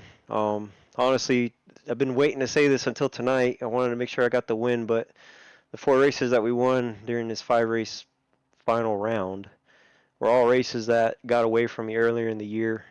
Whether it was a mistake by me, restart chaos, getting in an accident, just all kinds of stuff. If you look back at those races earlier in the year, at the 4 tracks that I won this round, you'll see that I was up front in position to win, and then one thing or another came up, and I did it. So I kind of had a little slogan coming in. Was call it the revenge tour. When we came in these final 5 races, Homestead was kind of like, well, we'll see. I like Homestead, but we'll see how it goes. We ended up finishing second, so that's not bad. But the other tracks, I had a little redemption that I needed to take care of. So yeah, it's cool to be able to come back. And honestly, I think what I said earlier in the year when I was going through those struggles, I think I told you, Chris, that it's okay to be bad now as long as I have all the good luck and the good finishes at the last 5 of the races. And man, dude, we did it. I mean, I don't know if you could do any better than that, honestly. It's pretty tough in a league like this to do what you're able to do. As you mentioned, you got a lot of great drivers in here, a lot of talent. So to be able to seem to be a step above the whole entire time during the season, at least especially in that second half. Once the summer got here, basically, and you were able to take off and do your thing. So very impressive, obviously, to do what you've done, and congratulations on that. And what was the stat earlier, Kev? You'd said that Pedro, in the end, you lead I think it's a quarter of the laps ran in the Cup Series this season. So I think you more than tripled the second place person in laps led. So I mean, you were dominant. There's no other word to point it out. So send some shout outs, man. This is your time. Oh man, Chris and Kevin, appreciate you guys, man, all year, spending your time out of your day to do this. We can't all thank y'all enough for doing this, and Captain Esports. So like you said, man, I can't believe it. Ever since you've joined, I've won every championship that I've been a part of, and you've been broadcasting. So you're a good luck charm for me, man. I think anytime I race in a league, I'm probably going to tell Joey you need to broadcast all the series. I knew you were going to say that. So I don't know what it is, but you and Captain Esports and Kevin being on here, man, it brings a lot of good luck for me. So no, that was really cool. But yeah, I appreciate you guys, man. Trans Service Logistics, Glenn Campbell. I mean, I'm happy that he gave me an opportunity to run on here, because at the time I was interested in running Mondays, but didn't really have anything lined up, and he caught wind and asked me if I wanted to do it, and I said sure, why not? So lo and behold, here we are sitting in victory lane and with a championship. So shout out to him and Trans Service for coming on board this year, and hopefully, glad I was able to represent them well in the 2 series. Max Graphics for painting the car. I think the car looked pretty sweet all year, so that was cool to rip that car around the track and get a bunch of wins with it. All admins at Sim500, and especially Joey, man. Joey, he gets a lot of crap, man, but he does a good job trying to keep an even keel and just trying to move the league forward and do what's best for the league. So appreciate him and all the admins for everything they do to make this series fun, or in this league fun. NC811 for everything they do for this series, for Sunday, for the league. They're big supporters, and I appreciate everything they do for us, and they're really important too. If you want to go outside and dig, call 811 before you dig. So super important. Who else we got here? The guys on Team Name, man. It's been a heck of a year with them. A lot of fun. We had a lot of fun. We had some of our guys show back up tonight. Had a lot of fun racing with them. But yeah, shout out to Chad Coleman and David Comstock, Josh Parker, Kevin Brown. For he did a great, for not racing for 2 months. He did a really great job. Like, it's pretty impressive on his part, man. So I give him a lot of credit. Beasley, he came back for a race, and he was up there up front. He tried a different strategy there, so you know that's the only reason he finished back there. I think he would have done really well if he was on the same strategy. So, but yeah, man, shout out to those guys, Chad and Josh and David. I think all finished in the top 5 in points. So I think as a group we've had a pretty dominant year. Also, Doy Woods, he come in and done a good job. And then I think about halfway through the year, we had Tommy Ryan and Jeff Ryan and their group come in, Randy Yoakum. So it's just been a lot of fun, man. They keep it light in there. We're all real competitive, but we also, know how to have fun. So I appreciate them guys, man. Couldn't do it without them. And then last but not least, the family. Appreciate the family, wife and the kids, for letting me come and hang out for a couple hours of the day at night, on a school night, to come down here and have a little fun. Well, you did your part, man. Congratulations. You've won both the Grand National and Cup Series championships, and you did it in a much dominant way. And from what I'm looking at here, and I don't know how to do this with a serious face because I want to laugh, because we all know the joke inside of this line I'm about to say. But the only stat that you did not win this season, outside of starts, that's not where I'm going here. The only stat you did not have the most of this season, and polls, so Tyler got that one, is incident points. Yeah, no. Other than the polls, I mean, he's quick, so I mean, we were close, so we kept it close there. But yeah, the incident points, man. If it wasn't for Brian, we would have won that there too. you So, go. I mean, kudos to Brian. He did a good job staying clean. But yeah, I mean, to be second in that, and for how, where we were at most of the year and whatnot, I honestly, I attribute that to why we ran so good. I try to be very meticulous about where I was at on track, who I was racing, who I needed to give a little bit more room versus others, and whatnot. So, and I think that shows in the incident points. I was probably a little bit more cautious and maybe not as aggressive in certain situations as others, but I think in the end it paid off because I was there at the end of the race and not wrecked. So there you go. Yeah, actually, incident per race, and I'm counting those who started more than 25 races, we'll say. Actually, third best behind, believe it or not, Gerald Livingston started 26 races and had only 2 incident points a race. Average, you had 2.3 in the end. So I'm just going to lean in and say it's kind of hard to crash into anything when you're out front. That's a very true story. Were, Pedro. Yeah, no, that is true. Well, let's see, 82 of that, probably a quarter of that? Well, not a quarter. Maybe about an eighth of that was probably on super speedways. Yeah, it seems like that was. I mean, we did pretty good on super speedways most of the time. It was just, I think, the Talladega race and the Daytona race to start the year, and then Talladega during the playoffs, we didn't have great finishes. But the other 2 times we ran, I think I was top 5 or top 6 or whatever. So we were 50-50 on that. But yeah, I mean, things happen. It's tough to go throughout the year and not have bad luck. And honestly, if you look through the year, the really only point I had quotey fingers bad luck in my book, most other people might not call it bad luck, but was that summer stretch from like end of June to end of July. And like you've mentioned many times, Chris, you woke up. There was a reset button pushed after Michigan, and it's just been an unbelievable run. Don't wake the sleeping dog, as they say. Oh, great job, man. Congratulations. Go celebrate the championship. Go enjoy the holidays and stuff. And we shall see you back in Daytona, I assume, in January for you got to go for 2 in a row, right? Or 3 in a row, sorry. Yeah, we'll see, man. Yeah, but yeah, like you said, I'm just going to enjoy it. I'm going to enjoy it a lot this off season. Just let it all soak in, and yeah, we'll get ready for next year. There you go, man. Congratulations. Thanks, guys. Appreciate everything you do. Thanks, man. Pedro Mojica, the champion of 2023 in the Cup Series, presented by NC811.org. So, oh, man, that was... it's so cool to hear somebody like that goes out here and takes this league to town pretty much in 2 different series. And to just hear how I guess the humbleness and stuff of him to win that championship, and hearing how much he really had to fight.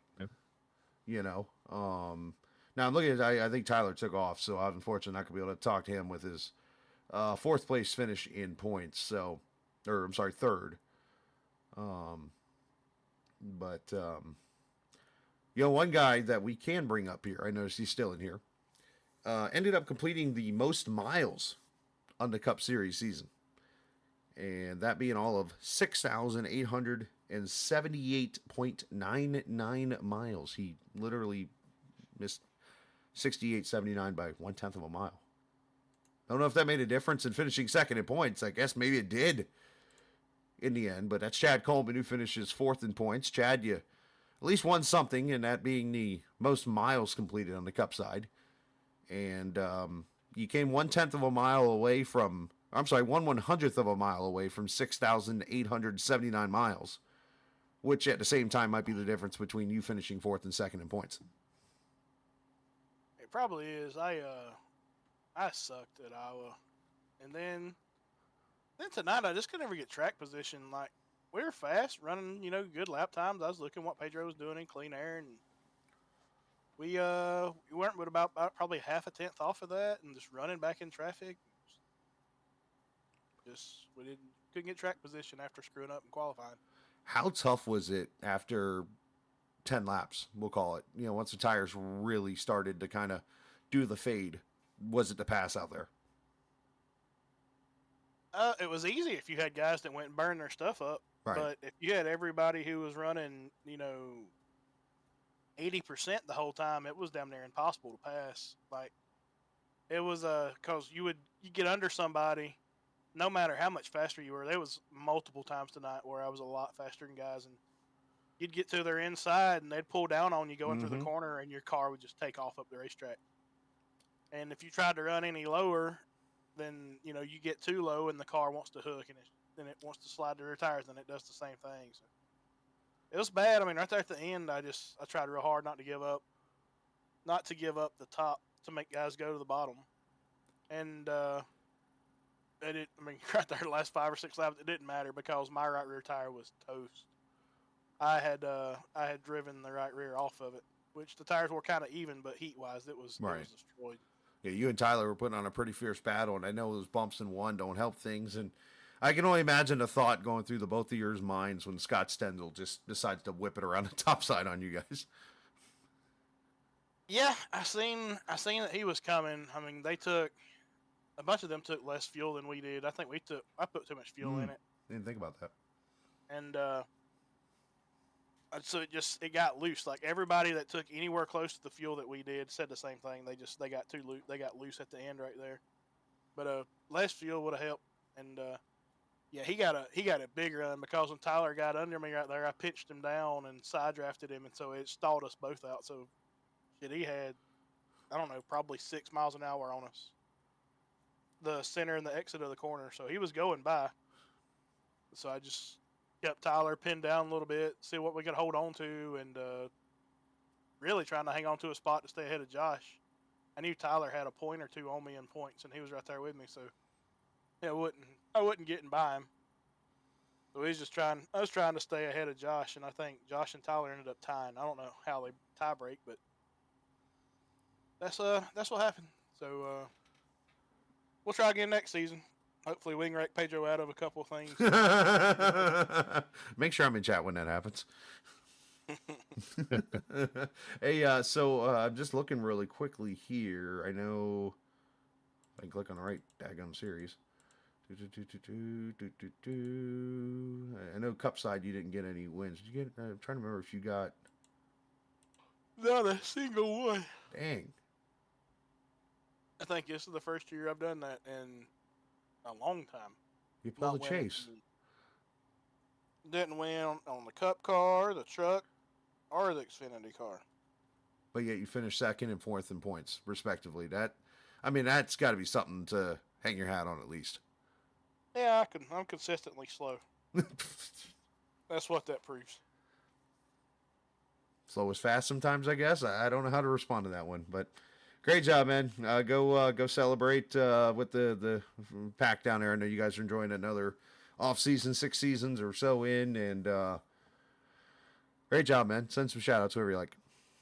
Yeah, it's been a hell of a ride so far. Just thank Joey for you know for his willingness to keep doing this. It's been a while. I've been here from the beginning. It's kind of an interesting story. We sat down one night and he said that he wanted to get back into league racing again, and he didn't want to race anywhere else. He wanted to create another league. So me and a buddy of mine had a league that had closed down, and Joey needed different stuff, rules, and a structure for it. So we turned that league into Sim500, and a bunch of damn races later, here we are. And most leagues I've been in last 3 or 4 years, and they go away. So the longevity of this one is kind of what makes it special, I guess. And we've got a bunch of guys that we've raced with for a long time now. You know, most of the time we can kind of tell where somebody's going and who's the weapon that you need to stay away from. So that helps a lot. And but other than that, thanks to you for doing your broadcasting. It's been good to go back and watch some of these races. And thanks to everybody on the team this season. Had a lot of fun racing with everybody. With including Tommy and Jeff. They've came in and started hanging out with us some this year, and congrats to Pedro on winning, 15, 18 races. 25. And a bunch more in other series and stuff, so hopefully he wrecks a lot next year. And congrats to Josh on second points. Oh, man. I have a feeling you're going to be sending a couple of drivers after him when it's over with, so I won't mention any names, but... We could qualify. If I could qualify good enough, I'd do it myself. It's hard to catch somebody when you start 10th and they start on the pole. Side note, any awkwardness down there with Tommy and Jeff? No, that was kind of an interesting deal though. Like I was right behind Tommy, and I could see him getting loose. And he's like, "Oh," I was like, "Yeah." I was like, "Hang on to it right there." I said, "We're gaining on him." I said, "If we just keep what we're doing," I said, "we'll catch them. We should catch them here in the next 10 laps." And then we came off of 4, and he got real loose again. And I was like, "Yeah, I can't back off. I can't let off this time." I was like, "I'm gonna go high." That's what Jeff said. Yeah, I think his brother said the same thing. It was like 3 laps later. Like I could see him back there running the top, so I moved up a little bit to give him a little bit of draft. And we come off 4, and he's like, "Oh," I looked up, and I was like, "Save it." And then the next word out of his mouth, "Oh shit, I'm wrecking." It was over, and I seen a black car up high. I didn't know who it was, and then somebody was like, Tommy spun out, and Jeff hit him. I was like, "Damn." Well, wait till you see the replay. He's sitting backwards at the start finish line, looking out the windshield at Jeff in front of him. I mean, if hand signals could be used, yeah, that would have been great. There's a couple people that used it in the session in there, and it was funny. Like 2 years ago when I said it the first time, and it's still kind of funny now. Not for Tommy or Jeff. But a couple years ago that happened, and them two wrecked together in some fashion. And I said, when it rains, it pours. There's that word. There it is. That's twice. There you go. Dude, at the time, it was funny as hell. Tonight, not so much, because Tommy's become a pretty good friend.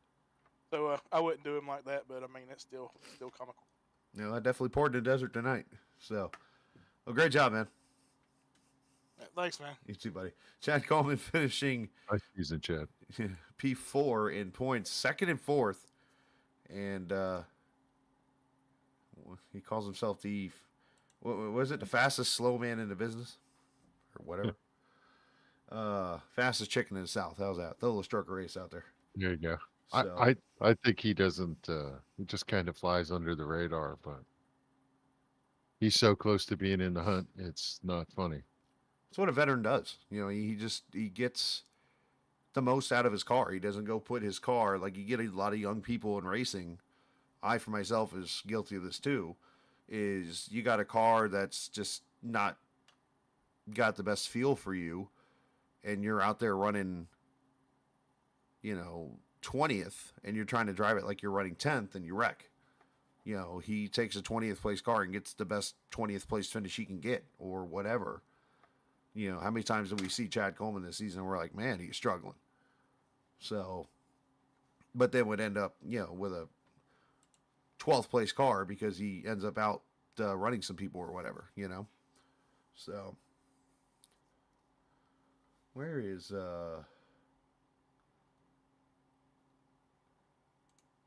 I've been waiting to do this. Okay. He needs to unmute his mic. Hopefully he can hear me. There he is. I can hear you. Yeah, I brought it somebody else with you. Oh man. Yeah. So you started all 36 races, dude. Yeah. You know how hard that is to do? I mean, it's easier when you have no life, but yeah. Well, I mean, I won't go any there, but then you had this guy here beside you the whole time.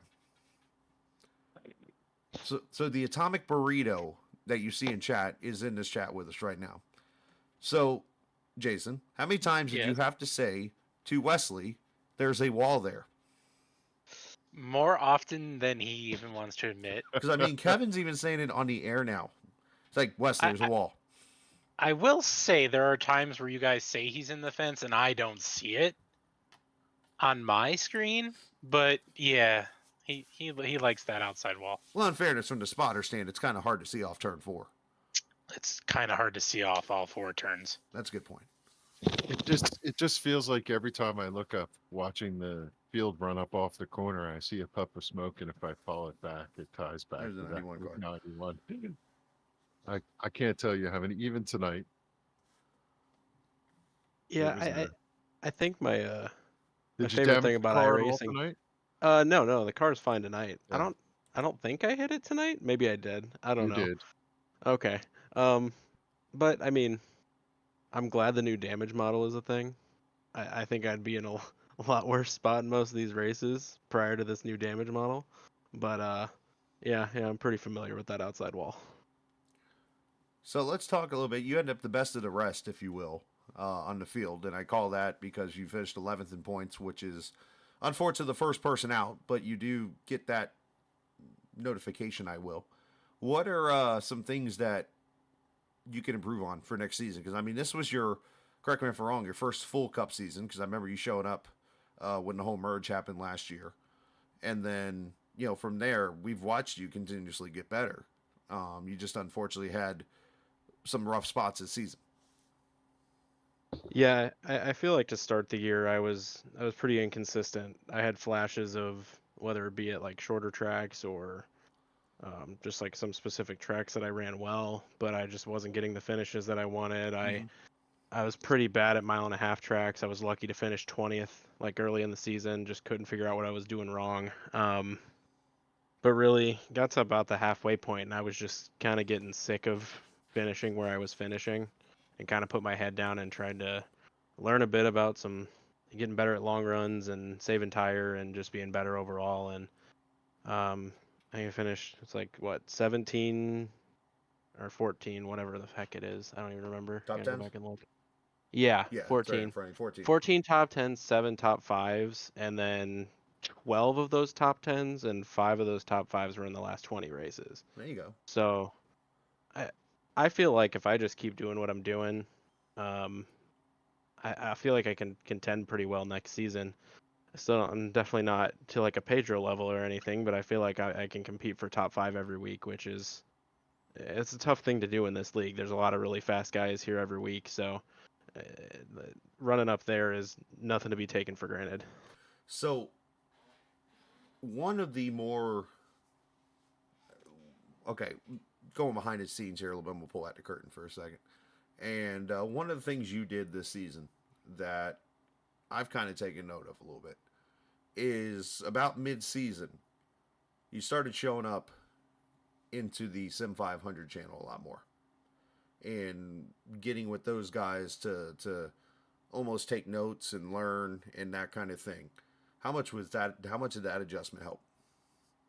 Oh, it was huge because I mean, before this season started, even running like I ran Winter Cup right before this started, but I didn't really talk to many people that were racing here at the time. I was running Friday nights and I had ran that off and on since like 2017, but I just never ran any like the paid series or the Premier series or anything like that. So hopping in, you're kind of blind with that stuff and not having anyone to kind of, I mean, other than Jason, having kind of bounce information off of it, it's kind of difficult, especially when like he's not in the car. I mean, still helps a little bit, but it's not quite as valuable as when you've got 10 guys up there all running laps saying, hey, this is working, hey, this isn't working. And especially when you got a guy like Tyler up in the Mafia channel who, I mean, kind of like a second crew chief at that point, kind of Right. telling me what to run as far as setup wise, because I've never been good with that stuff, but I have a better understanding of it now. Just running the last, I'd say, 4 or 5 months, running with him quite a bit more and just listening to what he's doing. So it's helped tremendously. I feel a lot more confident going into a race, or even just running like Thursday nights too, running those practice races with Goat. I feel like that's helped me quite a bit too. And that's the same thing where Tyler's there most nights and everybody else is there most nights. So I come into Mondays now like knowing fully what I'm gonna do. Whereas early in the season, I was my work schedule was a little different. I was missing practice sometimes. I was showing up maybe 5-10 minutes before the race, and it showed a lot of times. But yeah, it's been massive being able to be in that channel and get some of that information from those guys. The last thing, real quickly, and this is more for your partner there, Mr. J. So, how much did you get to learn this year? Obviously, you get to be up there in the booth the majority of the time. I know you had some things going on and stuff at times, but you get around these group of guys, and you obviously get to know them and what their tendencies are and that kind of thing on the track. So, how much did you learn just kind of being that right-hand man for Wesley and kind of sitting back and be like, all right, I know what to expect when it gets to this track or that kind of thing? Yeah, believe it or not, I kind of kept like this Excel spreadsheet all year of like tendencies for drivers and what was going on in races, especially going back to the track for the second time. You tend to learn a lot. I don't think my talent will ever equate to doing anything with what I've learned, though. It's kind of why I watch from afar or do the fun series stuff like that. But what I've really learned is how good Wes is and how good he's going to be the more laps he gets. And it's fun for me to kind of just sit back and watch him do his thing. I've raced with him for decade plus, and he's at the top now. So there's no question he'll be winning races next season. And it's just fun for me to see it.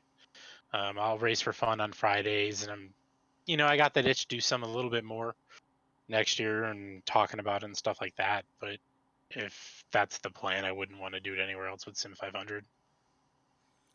Well, it's been fun to watch you guys and, of course, sit chatting with you, Jay, and chat during the season or whatever. But great job to both of you guys, and hopefully we'll see you back next season, and we'll get you into the playoffs and that kind of thing. And as always, I can always teach you some super speedway notes if needed. So send some shout-outs whoever you like to, Wes. Yeah, I just want to say thanks to everybody, all the other admins here at Sim500, everybody who helps put these on. Big thanks to Joey. A lot of work goes into keeping these series running, and it's not always seen on the back end, so really appreciate everything he does. Thanks to NC811 for being on board with the series this year and coming back next year. I mean, without them, these broadcasts don't happen. The winner's purse for guys like Pedro or the guys that finished up front, or even me, my $40 I won for finishing 11th. That doesn't happen without them. So really appreciate that. And then I gotta say thank you to Jason for spotting me all season long, or majority of the season at least, and keeping me calm when I'm wanting to scream from hitting the wall or whatever else may be. Yeah, that's kind of about it. Well, great job tonight, man. Congratulations, and you guys go enjoy your off season. Thank you. Yeah, you guys too. And real quick, you guys are the best. Your broadcasts are phenomenal. So keep that up. It's fun to chat and mess around with you guys all season. Mess around with you guys on Fridays a little bit. So hopefully we see you out there a little bit more next year. Absolutely, man. Well, great job. Yeah, great job to both of you guys, obviously, and look forward to seeing more. Yeah, thanks for supporting the show. Absolutely. So that is Wesley Donaldson, his crew chief. We call him Atomic Burrito. I didn't know his name as Jason. We call him that too. Call me whatever you want. Just not late for dinner. Right. Yeah. Exactly. Okay. Nice. We'll let him go down to where you guys in the team name chat too, weren't you? Either way, that's where you're going. Or they already moved themselves on me. There they go. And they're gone. Well, there you go. So, all right. So Still got that cough in me. So I did see Tyler did posted, by the way, in chat. He did say congrats, Pedro. He just wanted to say congrats. Obviously, you can probably see a little bit of the disappointment there in chat on his YouTube side there. But big shout out to Tyler, obviously winning the most pole awards this season as he continues to add on to that number that nobody will touch in this series, and so on and so forth. So, Kev, I think it's time to call it an off season. So let's head out of Vegas, and we'll be back in Daytona. Obviously, the January 6th, that'll be the Xfinity season presented by 811. Of course, that'll come back early, obviously, and I'm assuming we'll be back early February for the Cup Series when that schedule gets released and stuff. So Sunday and Mondays, you're home here on the Captain Esports Network, and I can tell you this right now. Think about Chris, the season as it comes to a close, and I know we said a lot of amazing things, and he deserved it for Pedro's dominance. But on the flip side, reflecting back on the season, I think it was fun to see some of the other wins pull down the season. Doy wins, won Vegas back in February. Mike Kelly got a win after a long dry speak. Donnie Leah showed up, won a couple races this year. It's always neat to have him come back and be competitive like Kevin was tonight. I missed the Richmond week where Scott Simley won. I was happy to see that when I checked in. I'm not even sure what happened there. And one of the things I wanted to do in the off season is go back and catch that race. I was out of town for that. And, it's cool to get to see Glenn Campbell get a win and Bobby Wetzel get a win. These are guys. And you know what? Let's not forget some of those other guys who don't get to win, but have good runs every once in a while. They run in the back half of the field, but, they work hard. They work harder than some of these other guys who make it look effortlessly to come and support the series. And how many times do we hear tonight how hard the job is for Joey Jatina? Yet you could tell by everybody that gave a mention, they appreciate it, they respect it, and they are the benefactors of the work that Joey and his minions do. The years and years of what this season, this series has put out for racing, and what a year they had. What a year. Incredible races all year long. So Pedro did win 11 races, which is astounding. However, we had 16 winners in 36 races. So you look at the actual Cup Series, for example. Was it William Byron, I think, or he and Blaney? I forget who it is, had 5 wins. Was the most. Yet they only had 13 winners all season, or to the regular season point, to the playoffs. And then obviously, I think they added 1 or 2 at the end. So we had 16, and we had one guy win 11. So that just shows you just, the number of drivers that can get in here and win a race each week. And let's not forget Tyler Dalton getting himself a win over in the Grand National side. Been around for a long time and finally gets himself a win over there. So, his day's probably coming on the Cup side here very soon. There were a couple races he ran well enough to win, and a couple unfortunate things took him out. And I think you're going to see a multi-time winner from him next year. Anthony Calantoni came so close in the 500 before that whole deal broke out. Got himself a Xfinity win himself this year, so that Talking Giants car is going to victory lane soon. Chad Coleman didn't win a race this season. So, that's 3 drivers right there that could easily go to victory lane. And I'm excited to know, Joey's starting to see the registrations come in for next year, and we've got some new drivers coming in. I'm hoping one of my guys that I know very well, and if you're somebody who streams my channel a lot, you're going to know this name very well when he shows up. I'm not going to say the name. I'm just going to wait till January and see if he shows up. The sun is shining bright. Is definitely going to. He's not like a superstar. Like he's put it like this. He can be Pedro Mojica good, but he's got that kind of talent. But he's definitely going to be another one to put up there in the list of top 10 drivers almost every week and stuff like that. So looking forward to seeing those guys all coming back. But Kev, man, I appreciate what you do. Obviously, I know you've been through some health stuff this season. Of course, doing your B stuff and all that kind of things, man. I know the last couple weeks almost had to have you kind of carry the machine for me because of who knows what when my Jimmy Durante voice, as a friend of mine likes to say, would come into play. And we got through another season together, and yeah, it's been a lot of fun. Thanks for having me. You know what?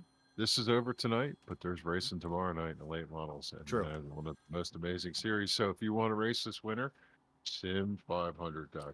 Check Free out to the join. website. Come on Yep. out. Another thing you can appreciate Joey for, he does all that work. So go check out the website, go sign up. Matter of fact, registrations are there right now for the Sunday Monday series, especially. So it's all there for you there. Check out sim500.com.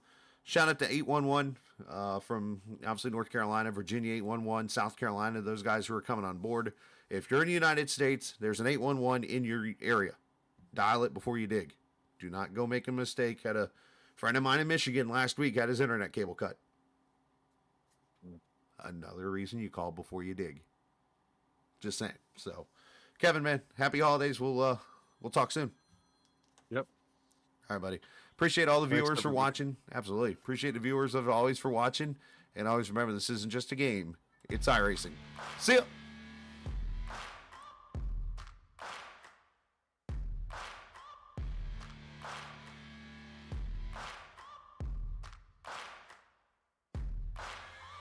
Searching for greatness in a sea of the dying and shameless. A sea of the aimless. I don't wanna be one of the nameless. I'ma wake up with the mindset that one day I'm gonna make it. And I don't think I'll be fine if I don't break my limitations. Don't try to stop me, I exist to write my own story. I'll make a decision if I want some peace or if I want the glory. Yeah, don't want a life that is complacent or possibly boring. I just want a life that is worth every day exploring. My whole life I just wanted someone who would notice me. My whole life I just wanted to be somebody to be. Yeah, I just wanna be great. Yeah, I just wanna be great. Yeah, I just wanna be great. Yeah, yeah, yeah, I just wanna be great. Yeah, I just wanna be great. Yeah, I just wanna be great. Yeah, yeah,